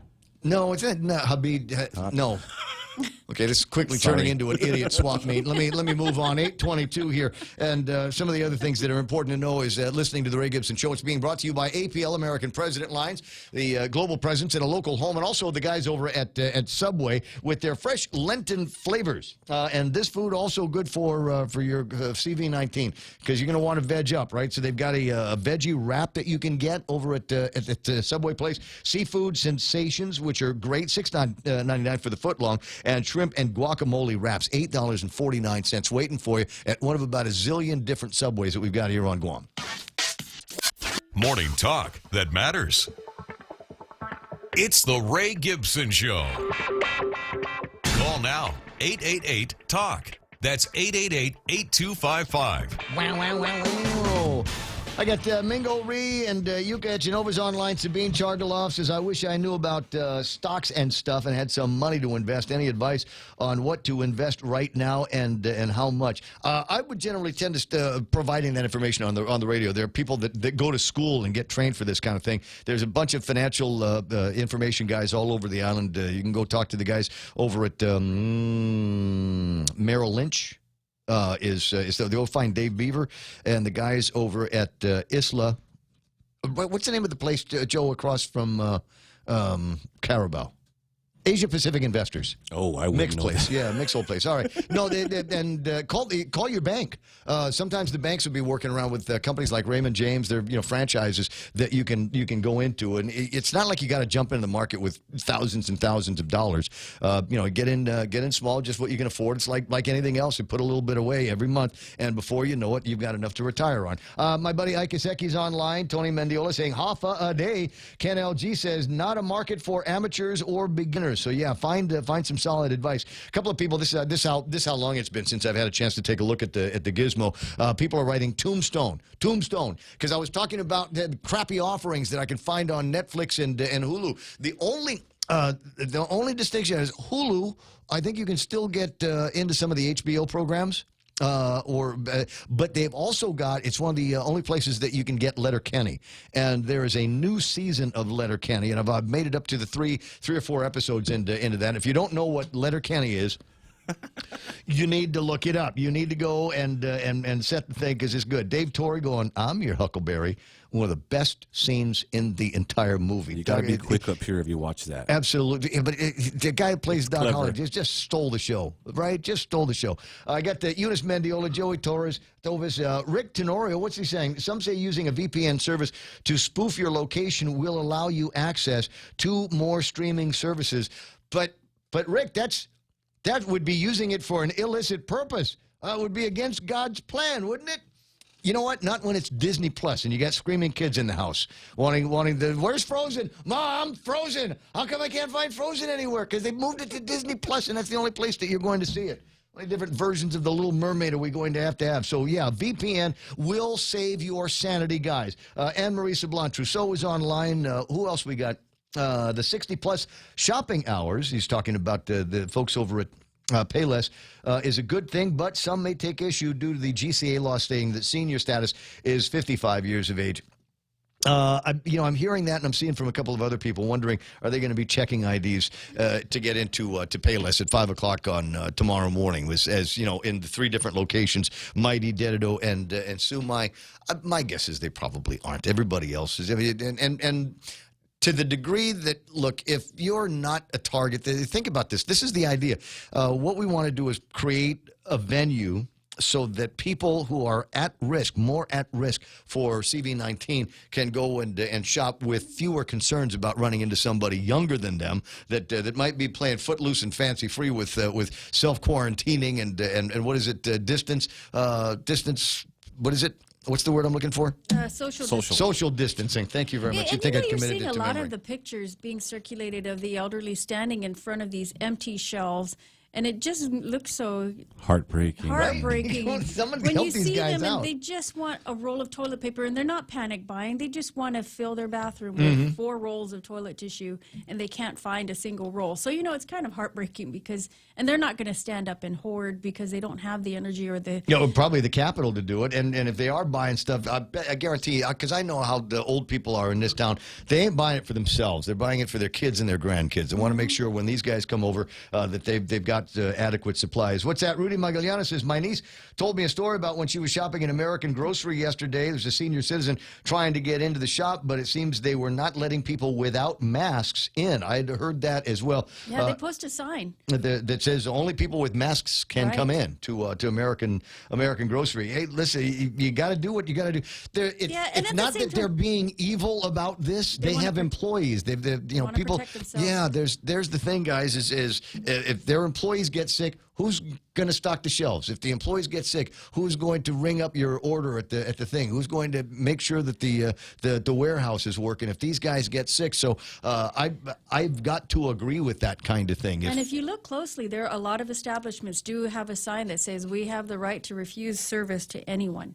Thankfully, I haven't heard about anybody getting refused service. Yeah. Rosette Perez is online, so is Debbie Canetta. What's that? Andre Bainham says Nelson was trying to get a temporary unemployment assistance bill going to help the people that are hurt by the virus issue, but Tina's decision to close shows again. She's disconnected from the little people on Guam. Shameless cowards. Again, Andre, here's my position on anything coming out of the legislature at this time. We don't need to hear it. This is the governor's game now, and the governor is going to be heralded or hung based on decisions that she makes in the next 2 weeks, in the next fortnight or so. I understand that there is a desire among some over at the legislature to have some kind of unemployment insurance available, some method so that when people get put out of sorts by this coronavirus, that they've still got money coming in. But the same thing is already happening at the federal level. So the smart money is, all right, we've made all of the necessary disaster declarations here on Guam. The smart money is legislature, lay back, let's leave things to the governor's office, working with other governors and the White House, and Mike Nicholas working with other governors and the White House. And oh, by the way, a lot of Republicans in the White House because it's Trump administration. So get cozy with, who's that, Juan Carlos Benitez and Pumpkin, because they've got contacts in Washington, D.C. To make sure that Guam is included in all of the work that all of the recovery work and the assistance work that's going to be coming out of Washington. Who's Pumpkin? Pudding. I'm sorry, pudding. Pumpkin. I was going to say pumpkin Bradavio. No, sorry. I was thinking, but I guarantee everybody heard it and knew who I was talking about. Not pumpkin pudding. Pudding. Margaret Metcalf is the lady I was thinking. Pumpkin pudding. Well, I was watching yesterday, and I was reading comments on the different social media and the different media outlets, and we're just a bunch of complainers. We were clamoring to get the governor to take action, and we were just griping here and there and everywhere. Gotta do something. Gotta do that. Then she finally does something. And then she does something finally, and we just complain because it's not what we wanted. And I'm like, you know what? Shut up. Yeah, because let her do her thing and follow instructions, and let's just do this. Yeah, there's a experts. bunch of complainers, and my goodness. I don't disagree with you, Lady So D. I stopped looking, and I just started looking at funny memes. Yeah, that'll help you out. My buddy JB's on the line. Jim Bonato says, pay less rocks for pulling off this 5 to 6 a.m. 4-hour Manumco. I see Richard Clark is there. Ree Tuzuka Rages, good morning to you. Elwin Timbako says, maybe all the stores should be utilizing ozone machines, including Payless stores. But, of course, parts per square feet need to be monitored. This form of air cleaning is not new. I don't know anything about it. Bob Kelly, my technology guy, is going to be on before too much longer, and he might have some information for me as well. Dave Duane is pointing this out to me. I had not seen this yet. Kudos to GTA. That's how businesses take care of our island. From GTA letter, we are easing any burden for hardship that may occur for the next 60 days. There will be no termination of services to any residential or business customers from their inability to pay their bills. We will waive all late fees. So like GPA, like GWA, there's going to be a suspension of non-paid disconnects over at GTA, and that'll give you some room. I mean, you're going to have to eventually pay, but they're not going to charge you any of the late fees and things like that. For the next 60 days. If you can pay. If you can't, don't worry about it, because they recognize the last thing that you are going to want to be is somebody on Guam in the house with a bunch of screaming kids and no broadband from the GTA. So they're going to take care of that for you. I got Joseph Peda online, Yuka Artero, Chris Abalencia is there, Debbie Canetta, good morning to you, Karina Gutierrez Ludwig, Benita Menglotnia from over at, actually it's her shop. She does taxes for everybody in the private sector now. And if you've got some questions, she will have some answers for you. She was one of the first that was asking a question directed at the Department of Revenue and Taxation. S corporations and other businesses are in a need of signing up. Deadline was yesterday, but as it turns out, the people over at Rev and Tax say, well, we're shutting down the shop. Don't worry about the deadline. We'll catch up when we need to catch up, and that's cool. Was it Ed Blancaflor? Rico's boy, we should all practice a 2-week Passover isolation to flatline the virus. Renee Lau is there. Carmen Mendiola Paredes. Half a day from Valencia, Spain. 3rd day of lockdown for them. My son in Osaka gets his rice straight off the farm. Interesting. Simon Sanchez is online. Who else is playing around? Compass Bank says, I've got to agree with Dr. Shea's recommendations concerning his idea based on peak prosperity and that explanation. I've read some of Dr. Shea's reviews and is shown to have wisdom concerning protecting life and the care of his patients. Yeah, Dr. Tom Shea is one of those guys. He's thinking that maybe the way that we've got to do this, and it feels extreme. But I tell you what, after reading how different places are dealing with the coronavirus, I don't know what's extreme anymore. A couple of weeks ago when they were talking about it over at the legislature, wasn't it Telena who said, seal the borders, shut down the shop? Yes, she did. But nobody paid any attention on that, and I didn't think it was a good idea then. I'm not 1,000%. I think it's a good idea now, but pretty soon I can almost see the press release already that begins with out of an overabundance of caution. Mm-hmm. I don't know who gets to pull the trigger on that. I know it's not Tom Shea, and I know it's not the governor. But be mindful, though, if something like that does happen, there will be hardship. Here's the deal, and we know about this from firsthand experience. The colleges in the States, many colleges are beginning to release their students, saying, you know what, we're going to be in lockdown and shutdown mode for the foreseeable future, so you might as well go back home. And depending on when they do this, it's possible that there might be some young men and young women that are being kicked out of their dorms thinking, I can go home, but if Tom Shea is holding up the borders, what happens then? Oh, boy. Oh, boy. Well, you know, what I thought about, too, is the tourists that are coming here, and they come for like 4 to 5 days stays, and they're quarantined for 14 days. Does that mean they arrive here and then they're stuck for 14 days or confined for the duration of their travel? There's an interesting story. Sorry, 8:35. There's an interesting story in one of the newspapers that basically is, and I don't think they mean to. It's just that there doesn't seem to be a whole lot of detail on how that's going to be done. As part of an effort to limit close quarters among island residents, and large groups, no comments here. I'll find it. And I'm pretty sure I marked it up this morning. But because it'd be pretty terrible. They come. well, they they're fly supposed all to the way out Chris here. and then Bacino, I want to say was Chris has been just screwed. I think every airport he's gotten into in the last couple of days of his trip. But I don't understand how this is going to be done when somebody, a returning resident or a tourist comes here. There's supposed to be some kind of document, a Department of Public Health and Social Services recognized and certified document that attests he or she is not infected with COVID-19. Well, if I'm just flying in, how am I supposed to get that from the Department of Public Health and Social Services? The airport needs clarification as to what the acceptable health document would be. Questions also remain regarding entry for those who hold visas, how travelers would be transported to quarantine sites, and where the quarantine sites would be. In addition, many visitors arrive with 3 to 4 day packages already booked, and it's unclear how a 14-day mandatory quarantine would factor in. Airlines are aware of the executive orders, and with that, all these issues arose. The order says non-resident travelers seeking entry into Guam who have spent a week or more in jurisdictions affected by COVID-19, virtually everywhere our tourists are coming from, will be subject to mandatory quarantine. So are we going to got all these people that are only going to be here for 3 days, so they're going to be quarantined the entire time that they're here before they get on, and no leaving the hotel, and no going to Sandcastle or riding the duck or hitting Gun Beach or any of that kind of thing. Sounds like it. Questionable as to how that's all going to get done, and the answer is I don't know. 8:37 in the morning, 888-825-5882-TALK is the telephone number. There are comparisons being made between the way the coronavirus was handled in Italy and the way that they're doing it in Korea. Dr. Vince Akimoto sent me a piece of video I might play. Dr. Bob Kelly. Bob Kelly is going to call in a little bit and talk about why we don't want to be like Italy. And right now, based on the way the numbers are looking, we are just like Italy, only 2 weeks behind them on the spread of the coronavirus. The numbers all seem to be matching up. So we definitely got to do something. It's 8:38 and time for our last look at headlines. Well, it will be after these. Brains, beauty, and a lot of power.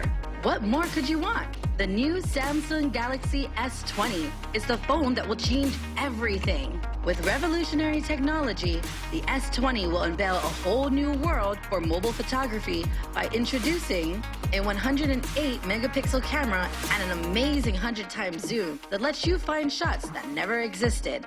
Come into GTA today and experience a whole new galaxy. GTA, we start with you. Wow, nice smile. So perfect and all. Thanks. I owe it all to Dr. Robert Yang and his smile team. They do wonders for a healthy, happy mouth. Got teeth? Don't wait until they hurt. Schedule your routine checkup and cleaning with Dr. Yang and his smile team. Suite 119 in the East West Business Center, Upper Tumon. Call 647-8702 or 3. The best thing that happened to teeth since toothpaste. Dr. Yang and his smile team. They make smiles happen.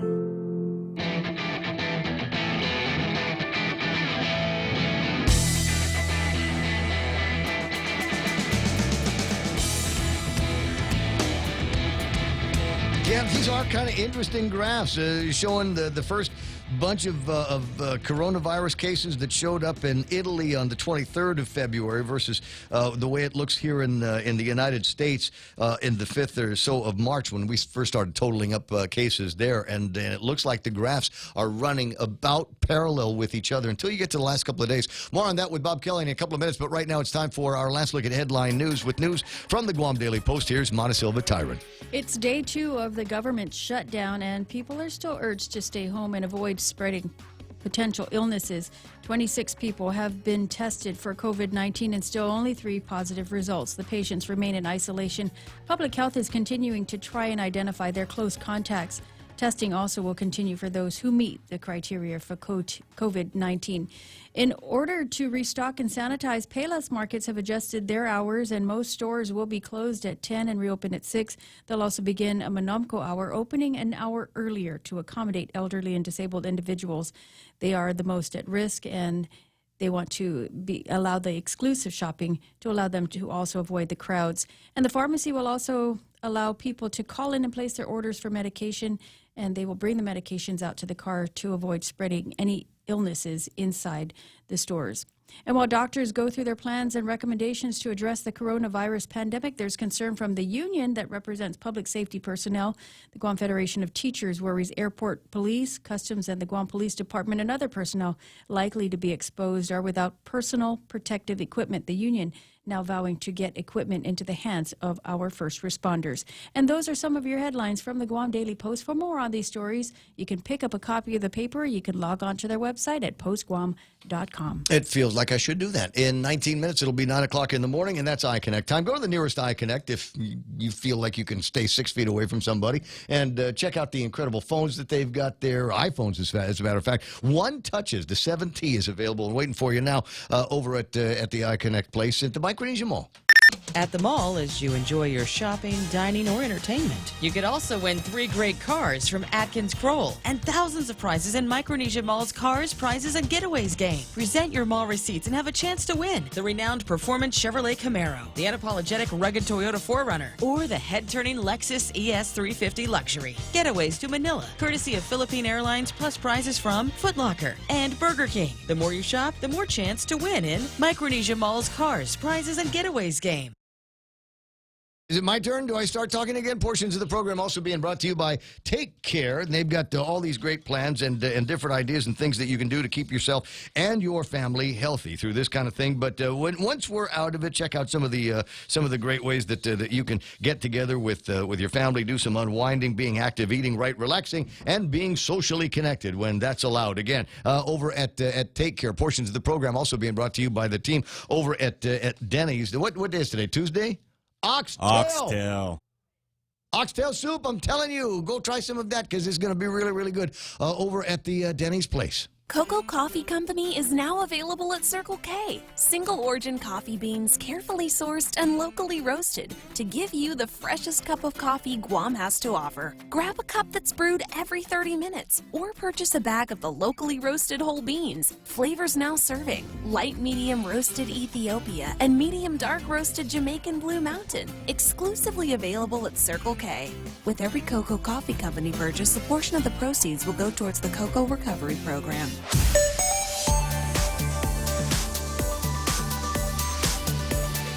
Wow, I was just looking at the I don't know, I called up the thing for the traffic and something else came up saying that I visited Pizza Hut a month ago. Really? How about that? Let me just let me see it. Let me just check out the traffic gizmo and see what it's got to say about traffic near a Pizza Hut. What have I got? There's actual traffic here this morning. The intersection of 1 and 3 a little bit busy. Getting onto Marine Corps Drive headed south. You'll see some traffic over at the Jollibee intersection as well. And looking at some intersection traffic between there and the Kmart area. A little bit of northbound traffic slowing down things over by John F. Kennedy. Must be a lot of people trying to get into the Kmart area. Right about now coming in from the south of the island. A little bit of traffic over in front of Home Depot, 8, 10, and 16. Looking all right. A lot of business on 10 and 15 as people are hitting second string traffic through there. Don't see a whole lot that's happening at Navy Hospital. You will have a little bit of southbound traffic if you're on that particular roadway. And then I go all the way south and see where it is. Shoreline Drive looks like that's cleaned up. Maybe a little bit of traffic on the other entrance to Big Navy. 8:44 in the morning. That's right now. Traffic being brought to you by the Bank of Hawaii. Welcome to tomorrow. Thanks to Simplify Mortgage by Bank of Hawaii, people are discovering some of the lowest mortgage rates in years, right on their smartphones. Rates are in the 3s?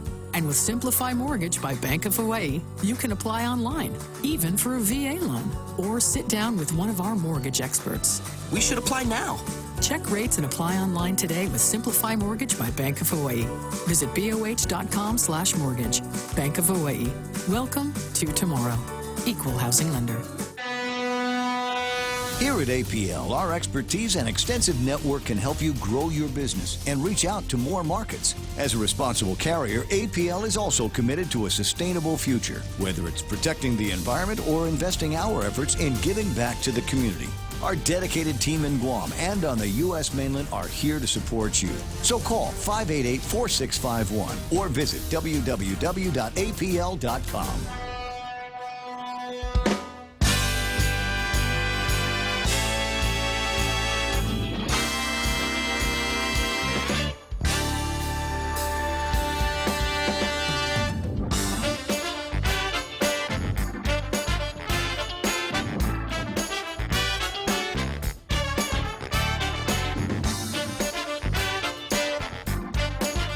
8:45 in the morning, and you know who I like? I like our new Archbishop. I like that guy, Archbishop Michael Burns.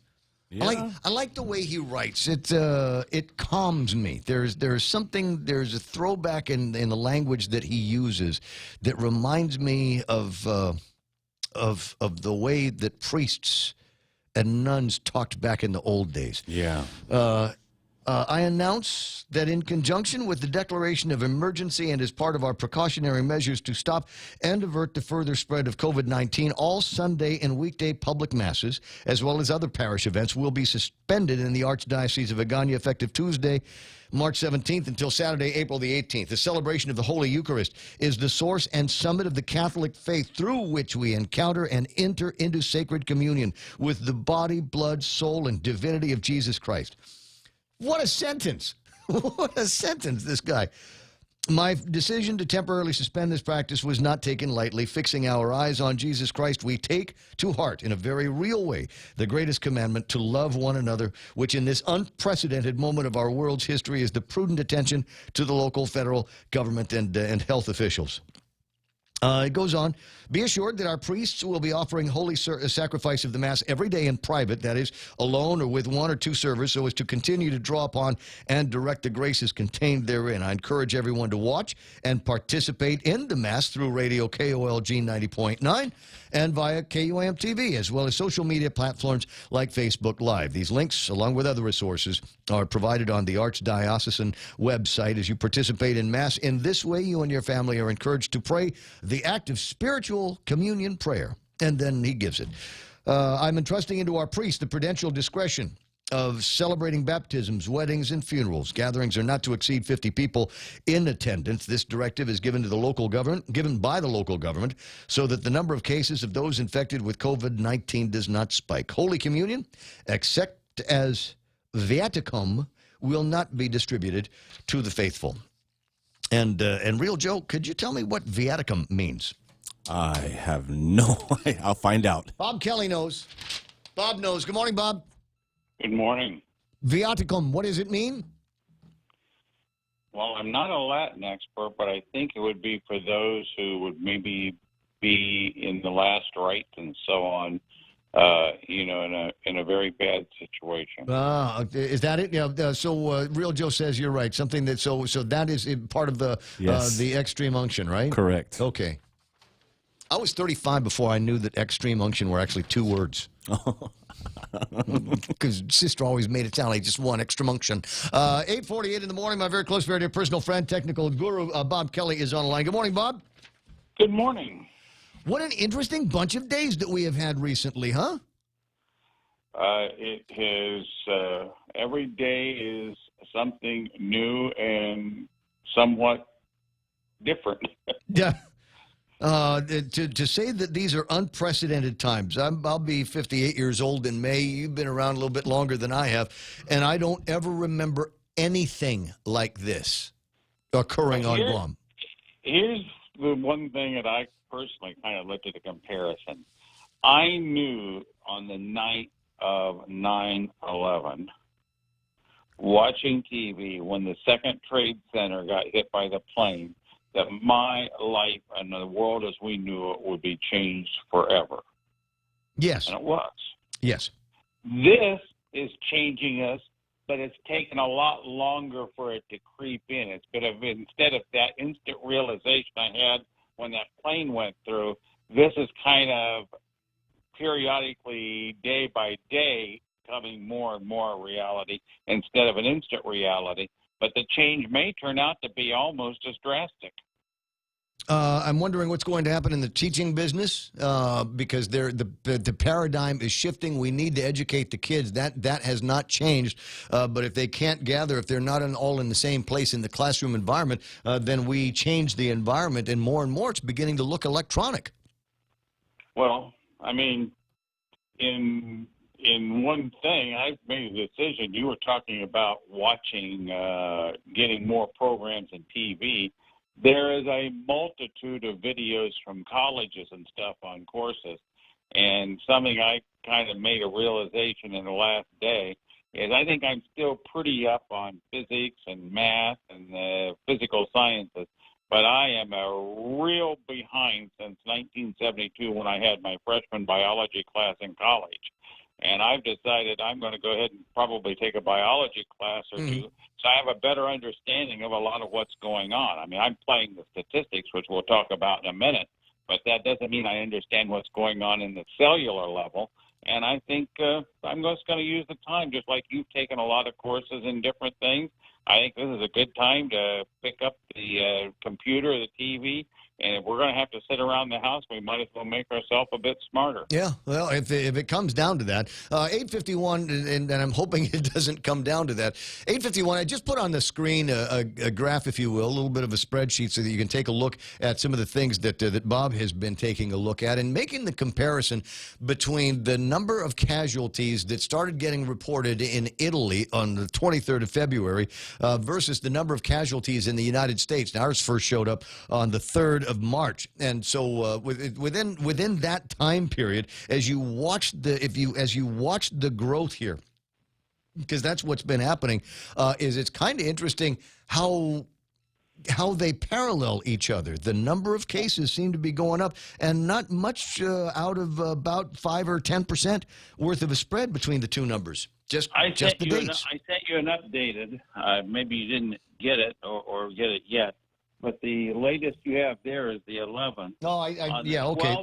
On the 12th, there was 1,600 and just a second here. 1,663. On the 13th, there was, and you can just look across as this goes down, 2,269. The 14th, 2,836. And yesterday on the 15th in the States, since that would have been yesterday in the States, was 3,802. So it's still roughly paralleling what's going on in Italy, although our numbers seem to be rising a little bit faster in the last couple of days. Faster in the last couple of days. Yes, yeah. Parallel in the last couple of days, it seems a little faster. Yeah, well, you did send it to me, Bob, but it's not playing because I think it's a PNG. I think it might be looking for something else. I'll try sending it again. Okay. Second thing I would say is the physician to the Congress made the statement yesterday that he expects that we in the United States could have between 50 million and 120 million cases by the time this is over. Based on what models? Because this is like weather. I mean, there's different models that people are using, and then they factor in things like distance, social distancing, and hygiene, and that changes the components of the predictions. It sounds to me like his prediction was if we do nothing, then we could have this many people. Well, I think even though we're doing something, I don't know if you watched a little bit of the president's news conference today, but we're extremely short on ventilators. And on Guam, besides medications, it is scary to think about if this were to hit here heavy, how many people do it. That's why I'm beginning to hold myself up since I'm in one of the higher risk groups, being 69. Mm-hmm. I don't feel like I have a problem now. I feel very healthy, but I certainly don't want to take the chances. And we really don't know, based upon the testing of 36 people out there, who might be carrying the virus out there. And that's one of the things that's increasing, causing, I think, the substantial increases. Another thing, I'm going to compare us to two countries that seem to have better control of this. One is Korea, and I sent you an article on Korea. Did you see the issue on that? I saw the article. I didn't make it all the way to the end of the article, but basically everybody's saying that the deal is that they've done a better job of surveilling and testing for coronavirus in South Korea than they have done in Italy, and that's the model in the United States we should be following. But there's another major thing that I sent you today. Okay, don't quiz me. Just tell me what it is. Okay, that's what I'm going to. They are very much describing each person, although not putting the name. They describe the person, where they've been, all the different places they've gone. In fact, it was very funny because one of the comments in the newspaper was they didn't know there were that many. I did see that. I did see that. Yeah, my apologies for being short. It's just that I'm getting bombarded with emails and comments, and you've got to watch this video and you've got to see this, and there's only so many hours in the day. They thrown the privacy out the window. Yes. And they totally describe each person who has it and everywhere they went on the date and time. And we can't even find out where the people live on Guam. So because of our intense interest in the privacy of the individual, we are not giving the full information they're doing in Korea, which is helping them contain it. Concur. Yeah, I thought it was kind of interesting. It's the other side part of that story is in addition to what you and I would consider, sacrosanct privacy rights. Here's the problem: is now there are places where you can go log on online and find out where real Joe was.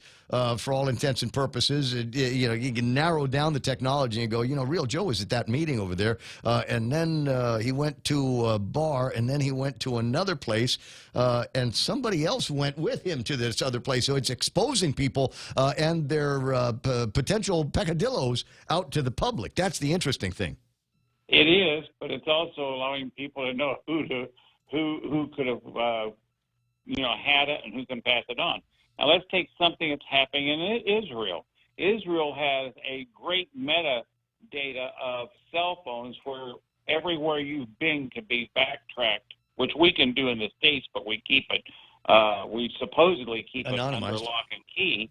But they're taking that and using it to find out where people who test positive have been, using what they would have used to track terrorists to go back and track the total path of where somebody's been for the last 2 weeks, using their cell phone data, the metadata that's in the cellular system, so that they can go back and try to take account of where they've been and expose people.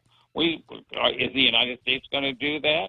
Probably not. And I think that's some of the things that's contributing to the success in Korea and Israel, is they are releasing that information on people to help avoid passing the disease. Yeah, I'm not the biggest privacy freak in the world, but I don't know. And as I mentioned earlier, nothing seems extreme anymore.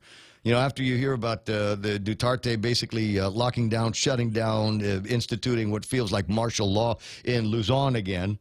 And hearing about states, cities that have put restaurants and bars off limits, instituting and enhancing curfew hours.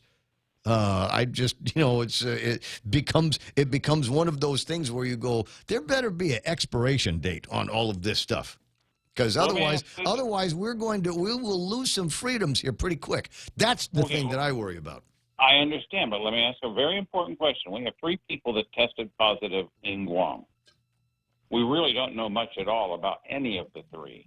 Wouldn't it be nice if we knew what restaurants on what days, what public gatherings, what churches they've gone to, and where they've been for the 2 weeks prior to them testing positive on each one, so we would know we might be exposed? Sure would be a nice thing, but what about their privacy? What about their expectations to privacy?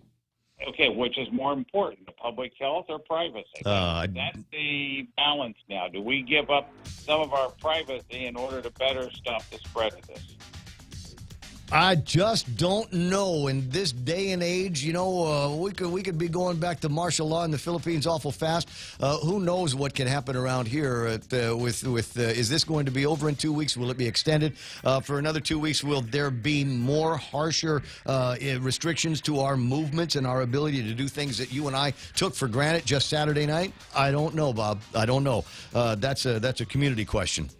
Yeah, but we've got to be aware that the slope that we are approaching is very slippery. But you on the radio are in a key position to help us articulate the direction we want our island to go. Do we want to give up some privacy? Right. Phone lines are always open. Hey, speaking of being a guy on the radio, I got to stop talking because Fox News is up. I'll talk to you later. This is KUSG. I got you.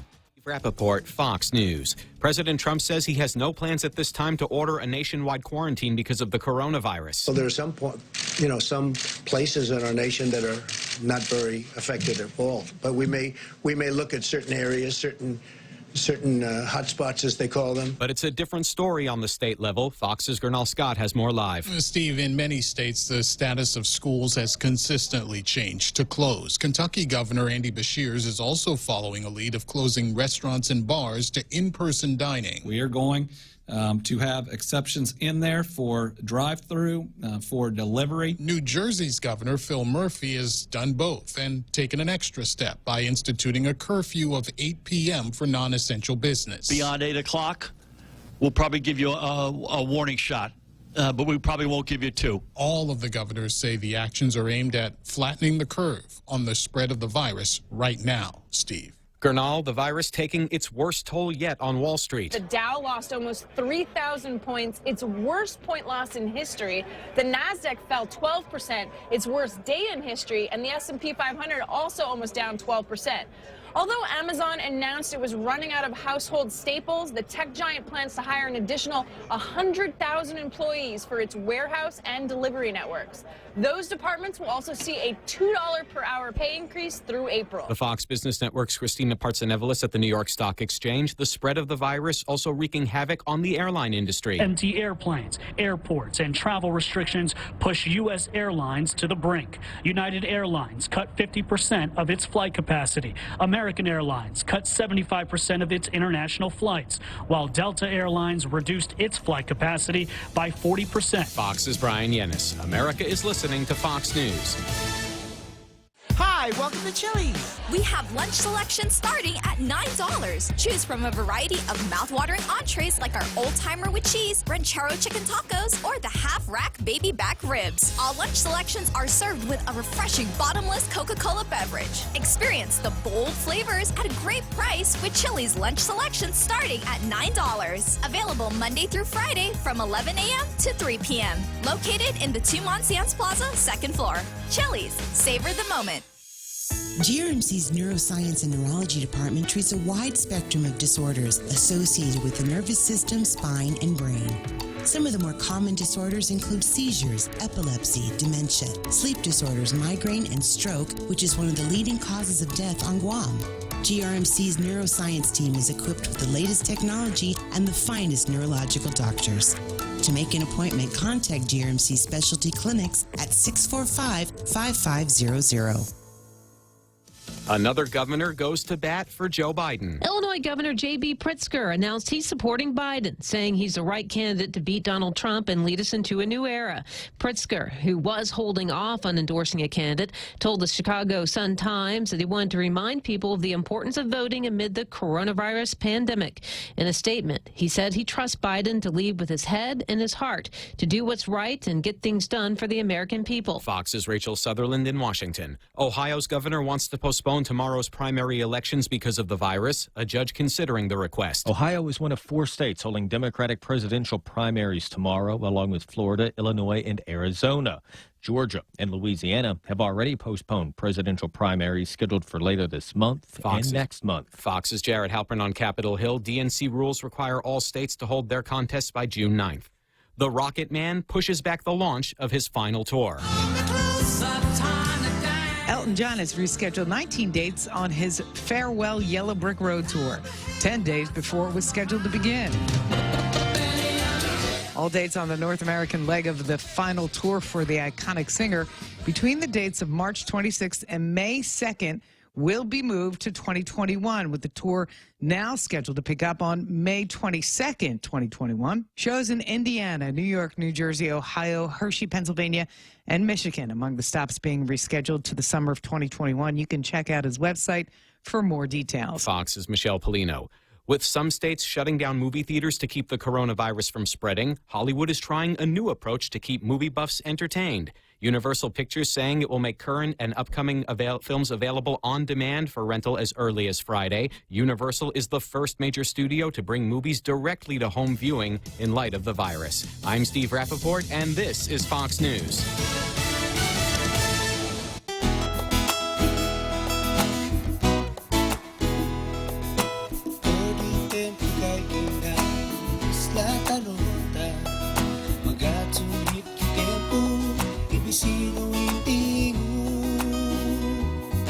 Satik ang nabangku sa mega sa issue Bank Pacific Ihot trubangku ramas nami hali Viva Bank Pacific.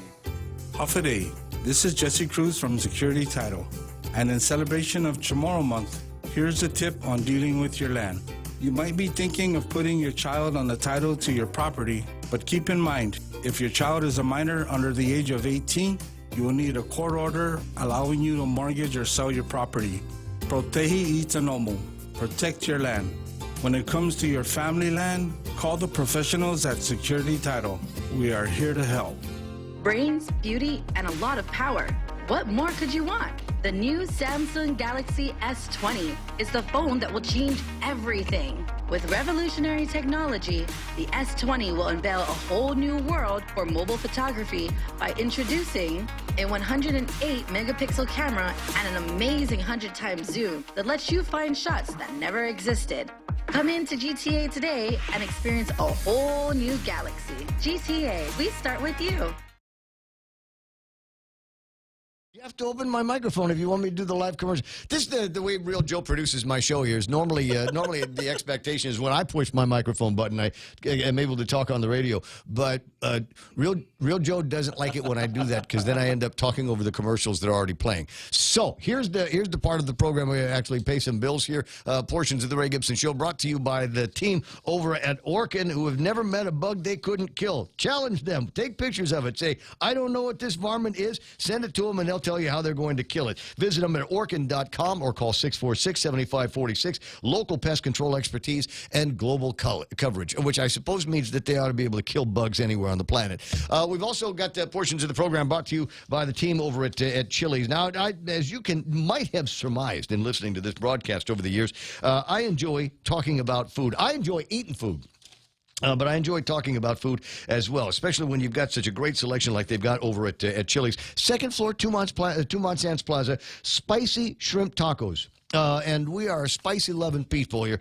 Grilled spicy chili lime shrimp, flour tortillas, cilantro slaw, pico de gallo, and avocado to help cool things down. Served with fajita rice and black beans. 3 for $13.99. Can't go wrong. That's waiting for you today over at Chili's. Bringing you closer to the action. Any speaker, anytime. Watch and listen live on thepoint.gu.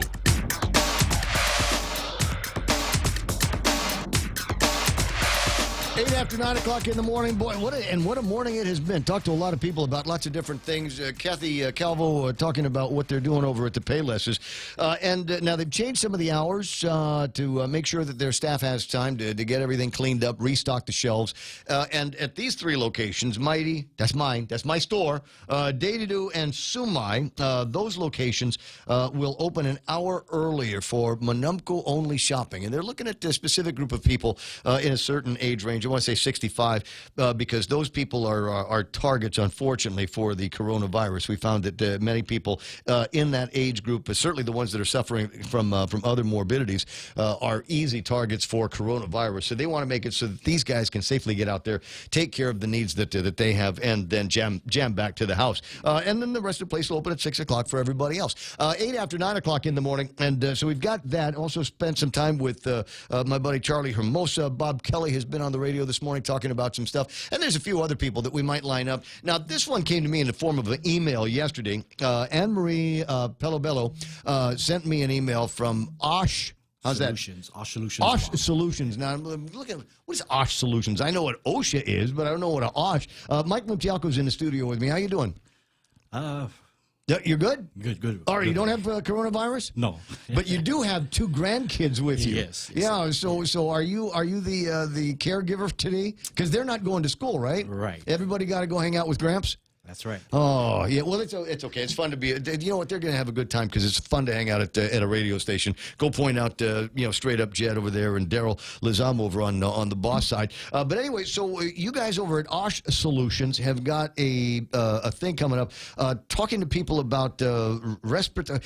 Sell it to me a little bit. What's the respiratory what? Respiratory protection. Okay. It's an awareness program. First of all, it is a OSHA federal requirement for employers.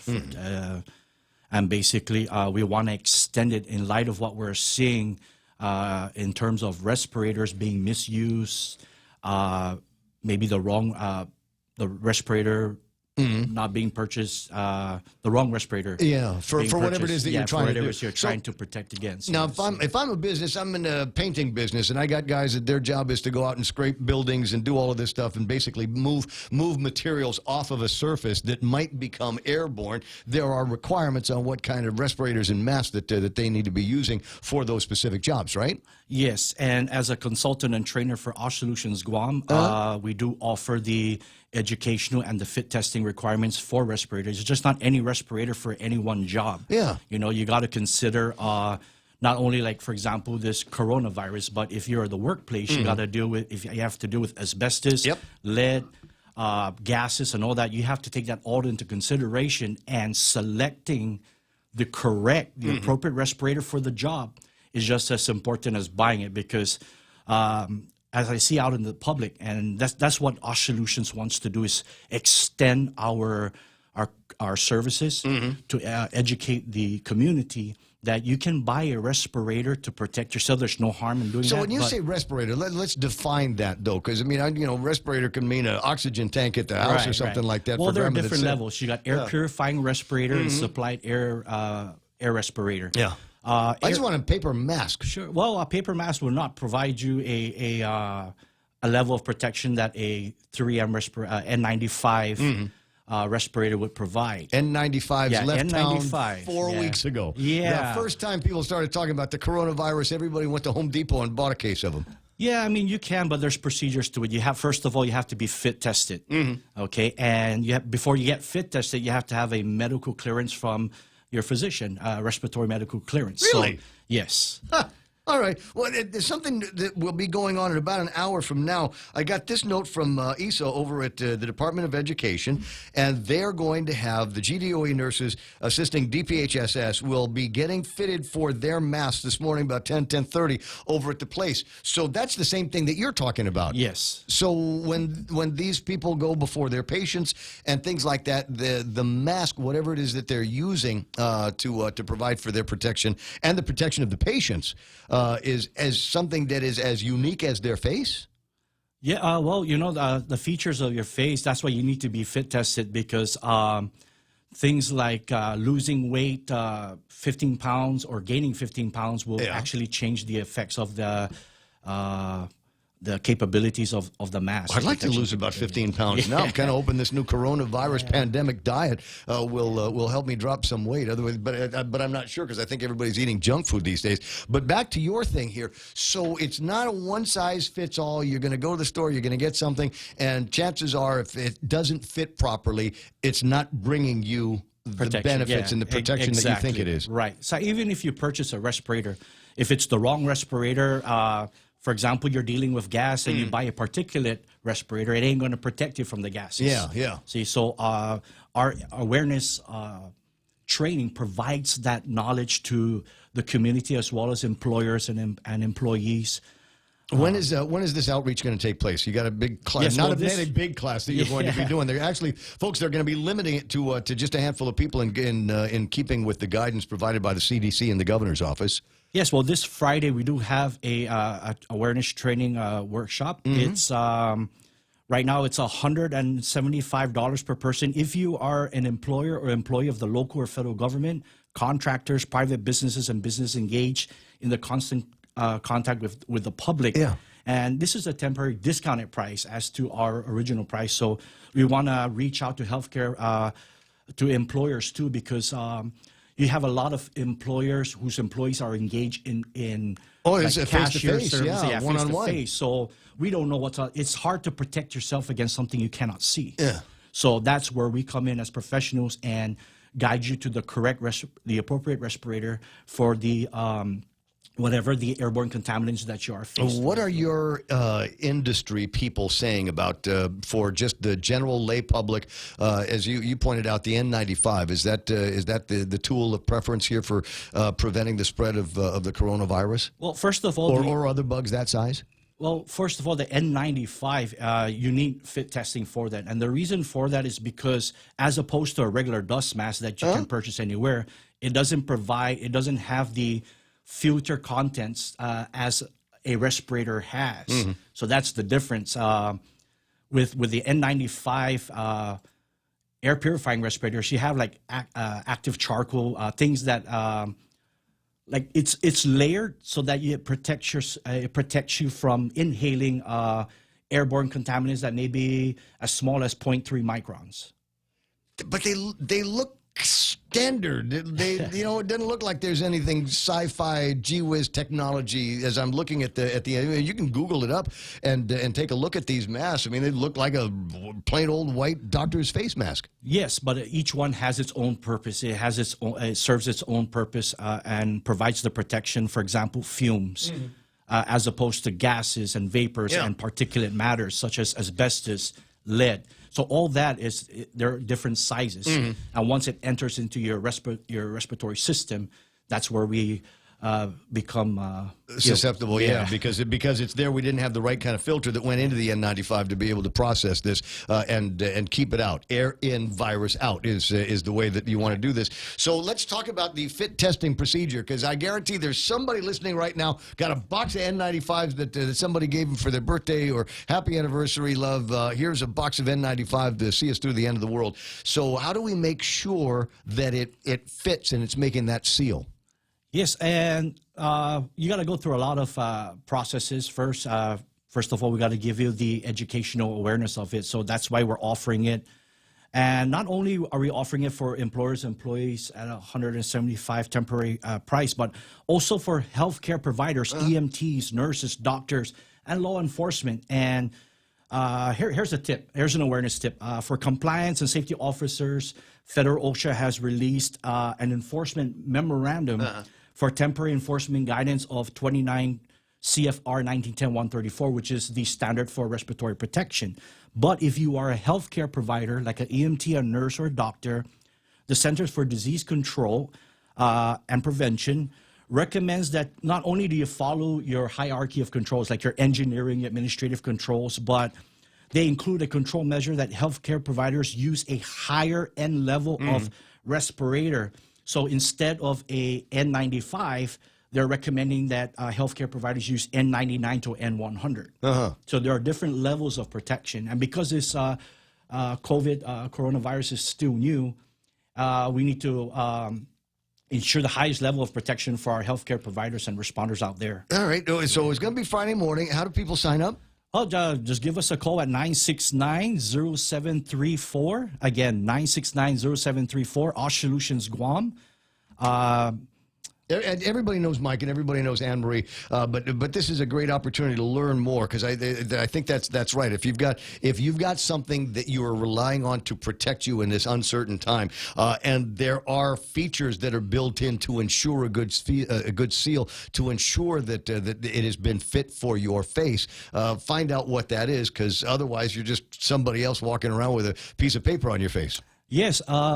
Which is why also we extend our services in an individual and personal use. So if you're a private citizen who just wants to protect yourself, we do offer the workshop. We extend our workshop to about $50 per person. But if you bring 3 or more people, we will only charge you $30 per person. But in all cases, a respiratory medical clearance is required. But if you don't have one, no worries. We will still provide you the awareness workshop, but conduct the fit testing once you've acquired a respiratory medical clearance. Well, I tell you what, you just learn something new every day here on this program. I didn't realize that. I thought, it was one of these one-size-fits-all. If I've got the mask, if it comes to bullets, then this thing is going to protect me. But it's important. Now the other quick question. I'm going to put the headphones. I'm going to ask you to put the headphones on. Jerry has a comment for you. But the question I'd like to ask is, I have a beard. And as a bearded, and you got a mustache, you got a little bit of a mustache there as well. So as people that are rocking face hair now, right? We're all fuzzy creatures. How does that impact the ability of these masks to save me and from breathing in viruses and dust and whatever? Well, it impacts it significantly as a requirement. Yeah, I didn't want to hear that. You have to be clean shaven, Ray. Yeah, you got to be clean shaven. You cannot have sideburns. You cannot have a beard. It's got because any piece of hair can shift the mask and allow an entry, a path for the airborne contaminant to enter your respiratory system. There's nothing I can put around it, a Vaseline or something to help create some kind of a seal. Or the beard has got to go if it comes to it. Go, yes. I'll just die. 20 after, not because I like the beard. 20 after 9 o'clock in the morning. Jerry's on the line with a comment for you. Good morning, Jerry. Yeah, regarding the N95s, I've been in the military almost 20 years. What they call fit tests is when you're trying to breathe in with the mask, you'll have a tight seal. The way you have a tight seal is your mask actually sucks into your face. Mm-hmm. That's when you know you have a tight seal, right? Number two, the N95 should fit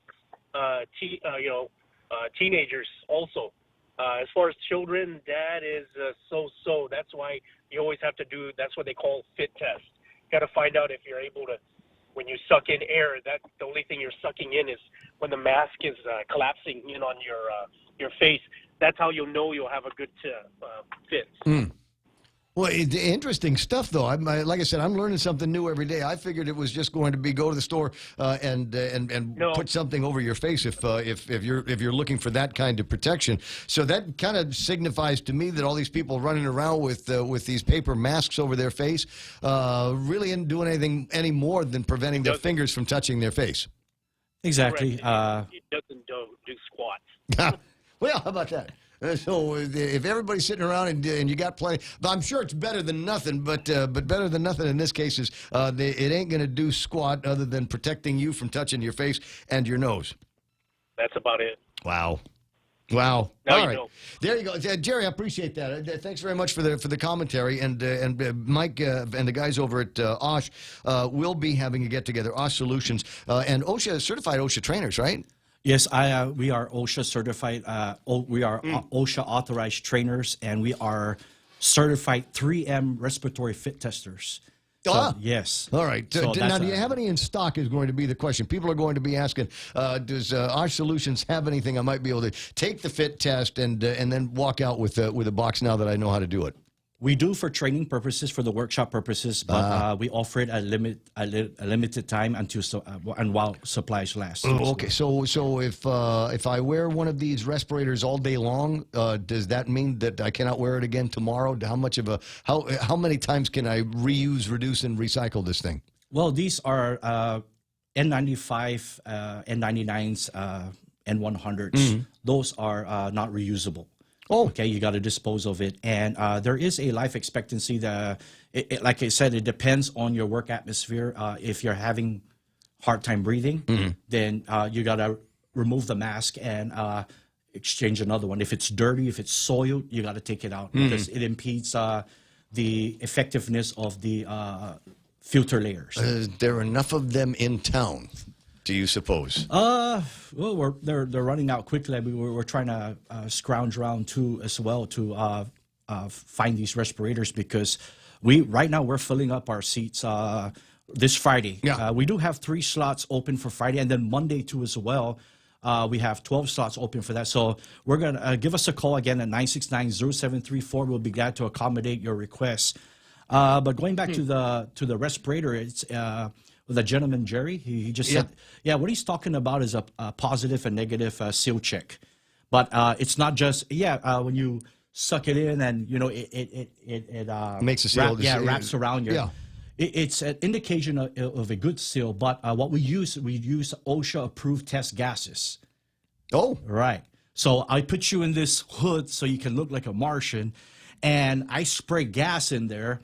It's OSHA tested approved. It's not going to harm you. Okay. But it would probably. Yeah. Well, it's a sensitivity test.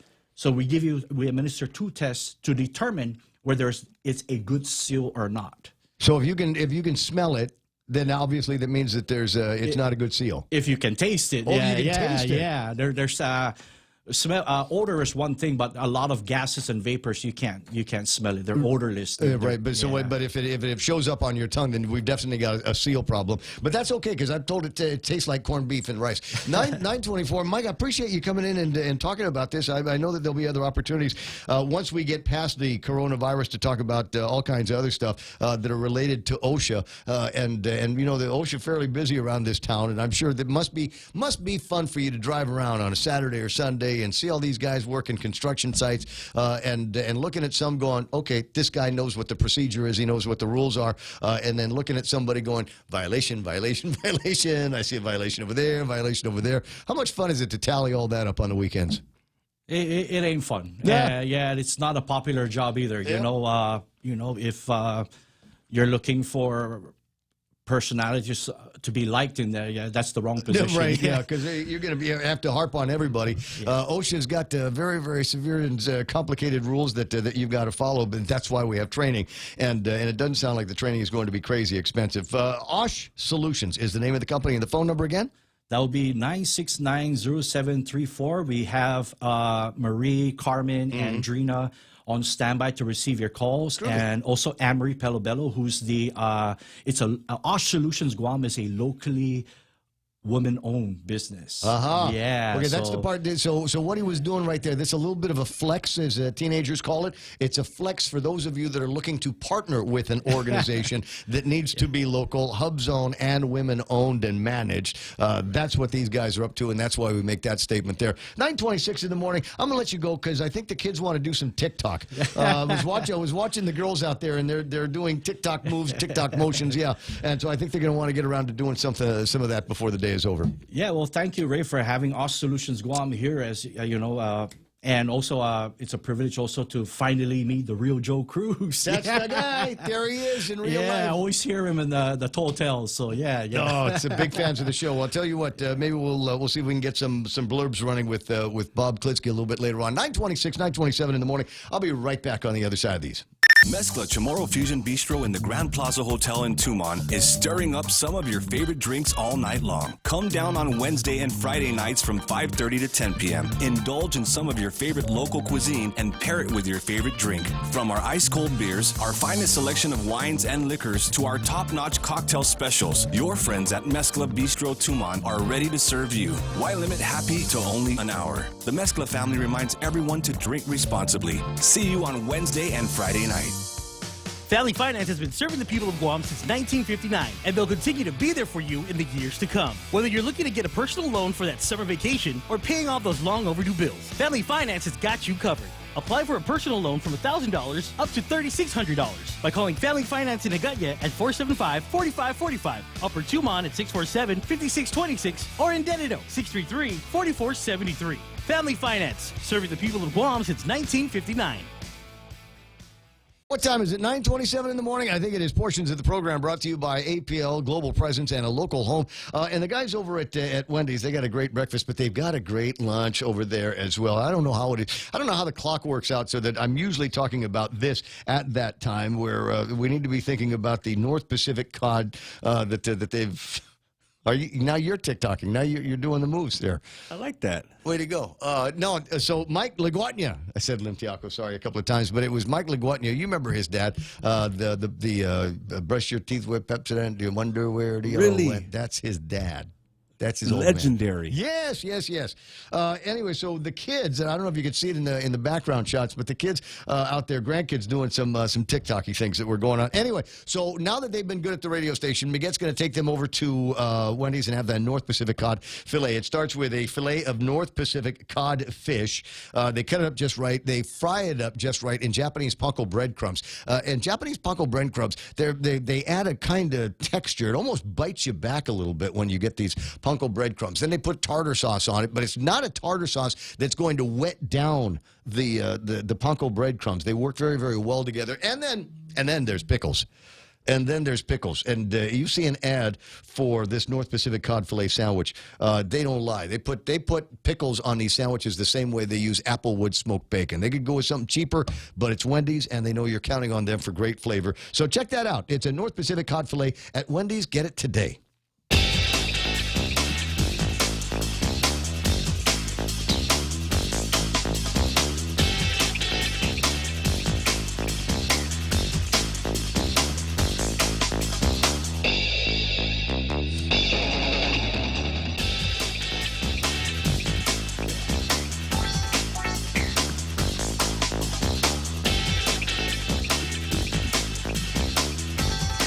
Well, I thought we might see this coming yesterday. We're getting word that that there are going to be enforcement of existing. See how I'm saying that very carefully. Existing curfew laws. Candid News with a story. The following a news release from the Guam Police Department. GPD enforcing curfew laws in line with the Governor of Guam declaring a public health state of emergency to mitigate and contain the spread of COVID-19. GPD will be enforcing the curfew laws pursuant to Guam Code annotated, yada, yada, yada. As described, curfew hours for minors, 10 p.m. on any Sunday, Monday, Tuesday, Wednesday, or Thursday until 6 a.m. of the following day. It's 10 p.m. Do you know where your kids are? 12:01 a.m. until 6 a.m. on any Saturday or Sunday. A minor defined as any person under 17 years of age. Offenses, minor commits an offense or if she remains in any public place or on premises of any establishment on Guam during curfew hours. That is a violation. Parent or guardian of a minor commits an offense if he or she knowingly permits or by insufficient control allows the minor to remain in a public place or on the premises of an establishment during curfew hours. The owner, operator, or any employee of an establishment commits an offense if he or she knowingly allows a minor to remain upon the premises of an establishment during curfew hours. And under penalties, they'll nick you for about $500 is the deal here. It is not an island-wide mandatory curfew. It is existing curfew laws affecting minors who probably shouldn't be out anyway. And did you see that they included here the thing? A parent or guardian of a minor commits an offense if he or she knowingly permits or by insufficient control. That's the other side of it. I knowingly permitted Real Joe to be out after 10 o'clock on Monday night. Or I don't have any idea where Real Joe and his thug friends are after 10 o'clock at night. I just know they're not at home. In either case, parents, you will be held accountable by the law. And like I said, it could nick you for the tune of about $500. There was a conversation that bubbled up yesterday, but I think they were waiting on the announcement here from the police department as they make their way through, as we make our way through this whole coronavirus thing. What a strange time it has turned into, has it not? I purposely left the house last night. I mean, it's not, I don't feel the need for me to quarantine, and I get the idea of social distance, but I kind of wanted to drive around and see what the new normal felt like. And I went to a couple of places. I mean, it never really jam-packed on Mondays because, it's Monday night. Not a whole lot going to be going on. So I passed by one of a couple of my favorite places to go and walked in and... Hello? Hello? Anybody? Folks started coming in, but it never crowded up. Never crowded up. There were people there over in the bar side, a handful of people on the restaurant side, but spread out. That was the thing. They were spread out. So if it's you ever guys will understand this, but you ever go into a men's bathroom stall, and if there's already one guy in the first one over here. The guy etiquette says the second guy goes to the furthest stall away. And I know women are listening to this going, what? What are you talking about? What do you just go side by side? What's the thing? You fill up in order. No. Guys, you got maximum. There's, what is it? Social distancing in the men's room. That's what it looked like at the place last night. There was a couple over here in corner A, and caddy corner from that there was another couple over there. And then as folks came and walking in, then they filled out the other corner, and then the same thing on the back left corner. And it went like that. And they never did fill the place up. I mean, there were a couple of tables with 6 or 7 people attached to them in the middle of the room. You don't like to go to a restaurant and go around shaking everybody's hand, saying I hello? do now. I do. Vote for me. Vote for me. It's all true. Right? No, and so I went to another place on the way home because I wanted to get chicken wings. Wow. Yeah. See, this thing is messing with my diet. Messing with my diet. Like I said, I'm sitting around the house, and I know how to control my eating. I get it. I know when you're opening up the cupboard because you're bored versus I really think I need to eat something. And so the first thing I went for was a cup of noodles, and then later on it was peanut butter sandwich. You know what they say, though? Starve a cold and feed the flu. I thought it was the other way around. I could be wrong. But so like I said, it's messing with my dad. And then I was out and thinking, okay, I want to get something to eat. So I went to another place where I like to go to, and virtually nobody there. It's like 8 o'clock at no, it may a little bit earlier than that. It's still closer to dinner time. It's like 7:30, 7-ish when I went to this other place because I wanted to get just chicken wings. Sorry. I actually got into a discussion with the lady about it. I said, can I get some chicken wings? She says, we don't have that. We have buffalo wings. I said, okay. I get it. I understand, babe. All right. So can I get buffalo wings? How do you want them? Oh, and that's is that not the beginning of how our lives have been complicated? Yeah, anybody remember when we had buffalo wings? It was the same. It was the same kind of chicken wings were the same. And then they came out and said, well, we got a dry rub now. You got to try the dry rub. Do you want the one that's just like fried chicken? We can do that one there. Do we want the do we want the hot sauce on it? Do we want the hot sauce on the side? And then you get into the conversation about what kind of dressing do we dip it in? Huh? Blue cheese. Ranch. Ranch. People will fight you. They will fight you. Right, like you just took the last roll of toilet paper they had there on. They'll fight you on that one there. So I'm just saying. So it's I may stop ordering them altogether because it just takes a long time for me to get through this process. I don't know, just chicken wings, guys. I just like to eat chicken wings. Can we do that? And that was the diet yesterday. But I was trying to find out, and I'll do a little bit more surveillance tonight, I think, because I want to find out what the new normal is. What is our new thing here on Guam? Are we all are we all going to stay home all the time? Is the fear that we're going to walk into some place and be the 51st person? Is that the deal? Sorry, limited seating, sir. How are they going to deal with that? I wonder about those kinds of things. So what is the new? I don't want to say that my experience yesterday was the new normal, but I got that spidey sense that there are going to be restaurants and bars in this town. They're not going to need a shutdown like in some of the other places.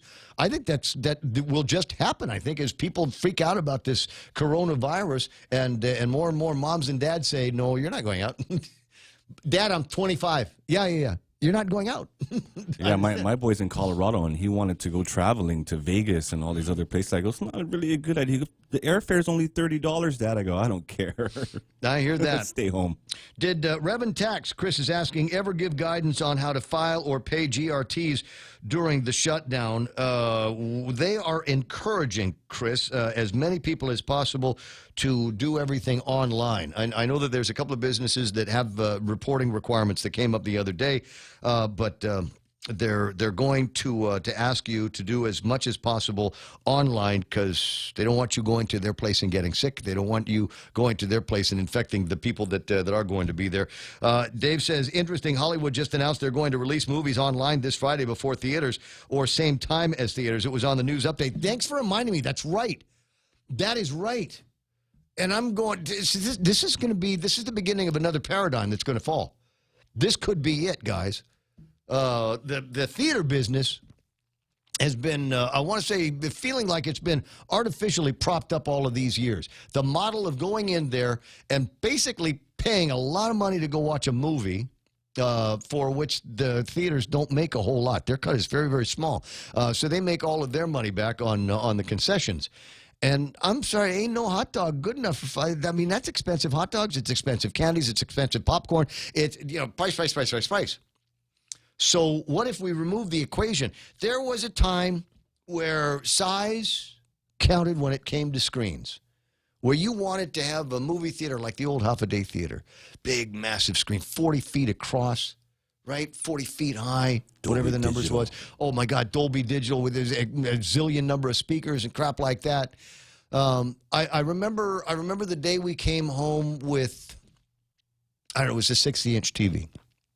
LG, smart TV. Came home with that and started setting it up and having a good time with it. And Mayumi showed me what the future was. And it wasn't watching a television show or a video or whatever on a 60-inch television. It was her watching it on her 6-inch iPhone screen. Yeah.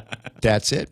That's it. So do we need all of those big things anymore? I got criticized. I got friends saw me shopping for a TV over the weekend.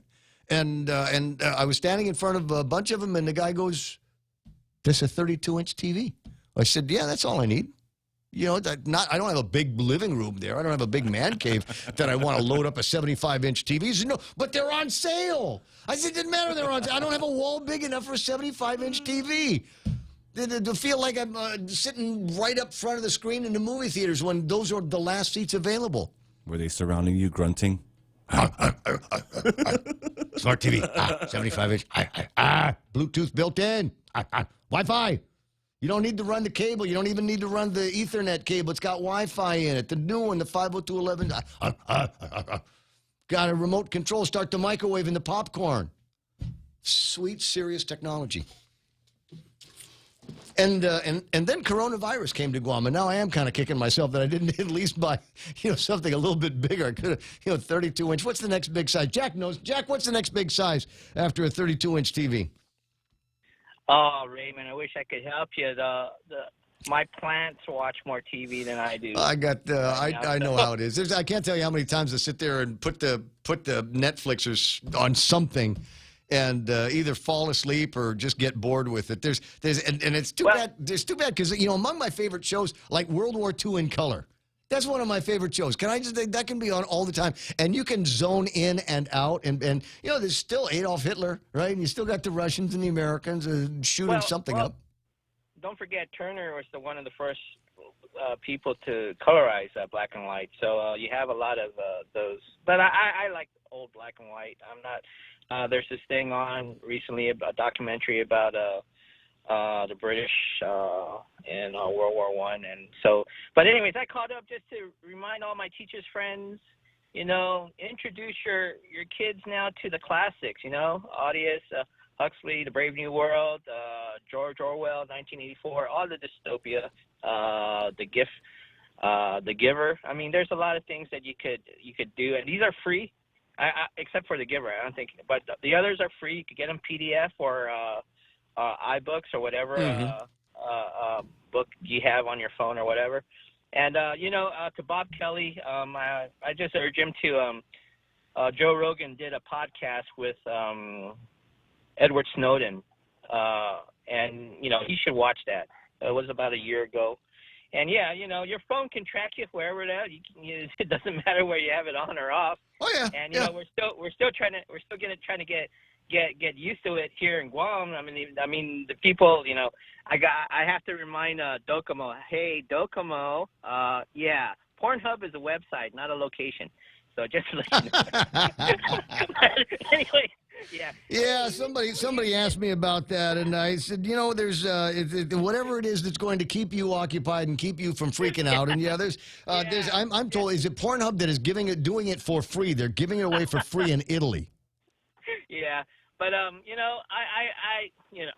got to be honest with you. I'm a low functioning alcoholic, Ray. So self-isolation is a normal day for me. Right. And so, yeah.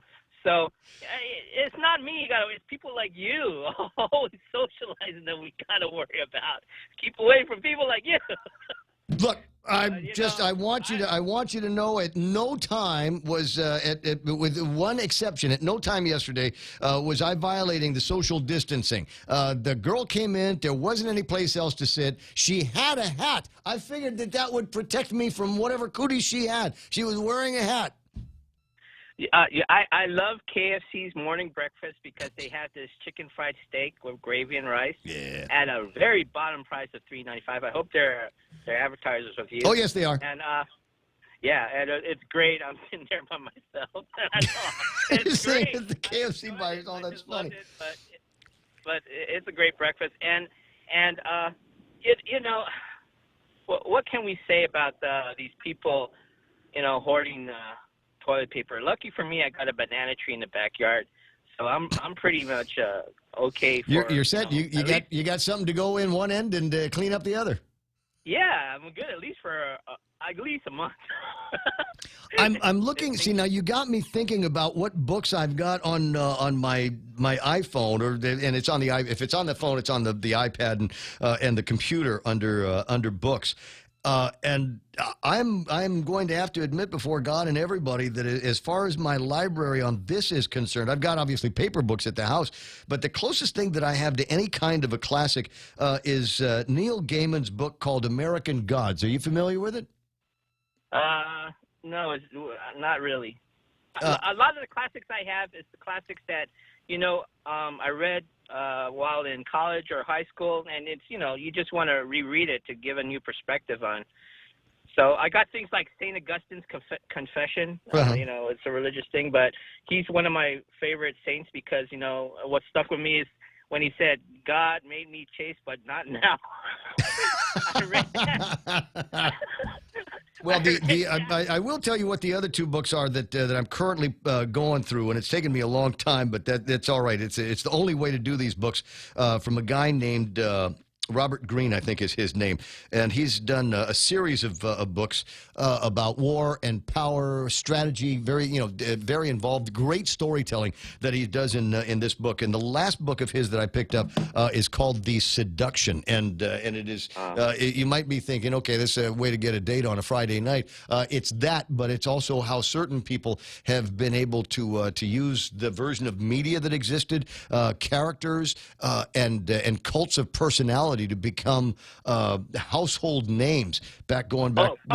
Let me it's just give incredible. You a suggestion because you love media, and I give you a suggestion. Mark Dice's Liberal Media Industrial Complex. Quick read, great read. The guy's a YouTuber. Yep. And it's a great read, and I suggest that for you, and you'll enjoy it very much because we have the same perspective about media and concepts like that. Mm-hmm. So, I suggest you picking up a copy of it on digital, and it's pretty good. It's like $6 on digital. I'm familiar with Mark Dice and some of his writing. I generally hang out with him on the Twitters and places like that. Jack, I'm going to run. I got a couple other things I want to riff on before I go. All right, wash your hands. Wash your hands. 888-825-5888-TALK. I see a familiar name here online. Joe Henson, the third, former resident of Sinahanya, and he doesn't live there anymore. In fact, he doesn't live on Guam anymore. He lives someplace else now, and he posted a picture. I think I've got it. I'm almost positive that I took his picture. I hope I did. It's such a beautiful picture, too, of someplace down south. I'll tell you what, when the break comes up, I'll take a look at it.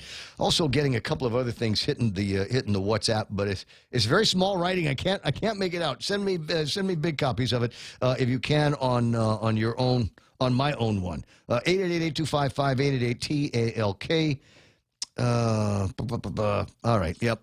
I'm just looking at some of the pictures that I have. Somebody sent me here's this picture. There's indicative of where we are. Where's this? This looks like someplace on Guam. The Empty Streets of Guam. Maybe is the title of this particular picture here, with not a whole lot of people doing a whole lot by way of running around. There it is. Where's that? Is that still Guam? No, that's not Guam anymore, right? No, I don't think that's You Guam. recognize it? It looks like China. Could be China. Philippines? Could be. Ooh, yes, it's the PI. Philippines. It is the Philippines here. Looking at some of these pictures, that's the way into the SM City that they have there. There's nobody around. Oh, my. Look at that. Look at that. If you're watching on YouTube Live, Facebook Live, I've got some pictures. Looks like of the Philippines. Not exactly sure which part of the Philippines it is. Man, that looks like the area over by Moa. Is it? Could it be? Huh. I couldn't tell you off the top of my head. This is some amazing stuff. Empty parking lots, empty buildings. I told you it was one of the first things that we started with this morning. Man, it's just crazy what's going on in the world. I got a note from former Governor Carl T.C. Gutierrez about what was going on in the Philippines. Presidential spokesperson Salvador Pañuelo says President Duterte has ordered an enhanced community quarantine of entire Luzon. Under enhanced community quarantine, the government says strict home quarantine will be implemented in all households, transportation will be suspended, and provisions for food and essential health services will be regulated. The presence of uniformed personnel, i.e. soldiers, to enforce quarantine procedures will be heightened under enhanced community quarantine. Can you imagine? No, you can't. No, because we've never been through anything like this. The last time, and I got to find Klitsky on this, or maybe when he's on the radio, ask him to riff on this. He spent a little bit of time talking about when I was a little boy, 13 years old, something like that. All of a sudden, there's Super Typhoon Pamela comes through and knocks us back into the Stone Age for a little bit, and it was just not safe for people to be out. And people were concerned about looting. So I want to say at the time, the governor of Guam, is that Ricky? I wouldn't know. I'm not sure. I think it was Ricky. Was it in 76? Was that already the beginning of the Calvo administration, maybe? But whoever the governor was, my memory's not that good. I was 13. Whoever it was declared something like martial law. Curfew was in effect here on Guam. I don't remember exactly what time, but I remember we weren't out much after dark, and there was a hurry for us to get back to Grandma's house in Agana. So I'm showing some more of these pictures that have been sent to me of what things are looking like in the Philippines right now. The roads have not been that empty since they were finished. They laid down the asphalt, and then there was a steady stream of traffic that went on those streets. But now there is nothing, not a soul in sight. Can you imagine the sounds? The nothing. The Manila in the Philippines, there are places where you go there, it's never quiet. There's always traffic. There's always people. There's always a hustle and a bustle. That looks like somebody photoshopped all of the cars and the people out, doesn't it? That's just crazy. But we had our own here, and that was the last time. It was 1976. It was a long, long time ago. Since then, I don't believe that there has ever been anything like a curfew existing here on Guam. And if there was, I don't remember it being. I think there was a lot of self-enforcement. I think there were a lot of families that took it seriously.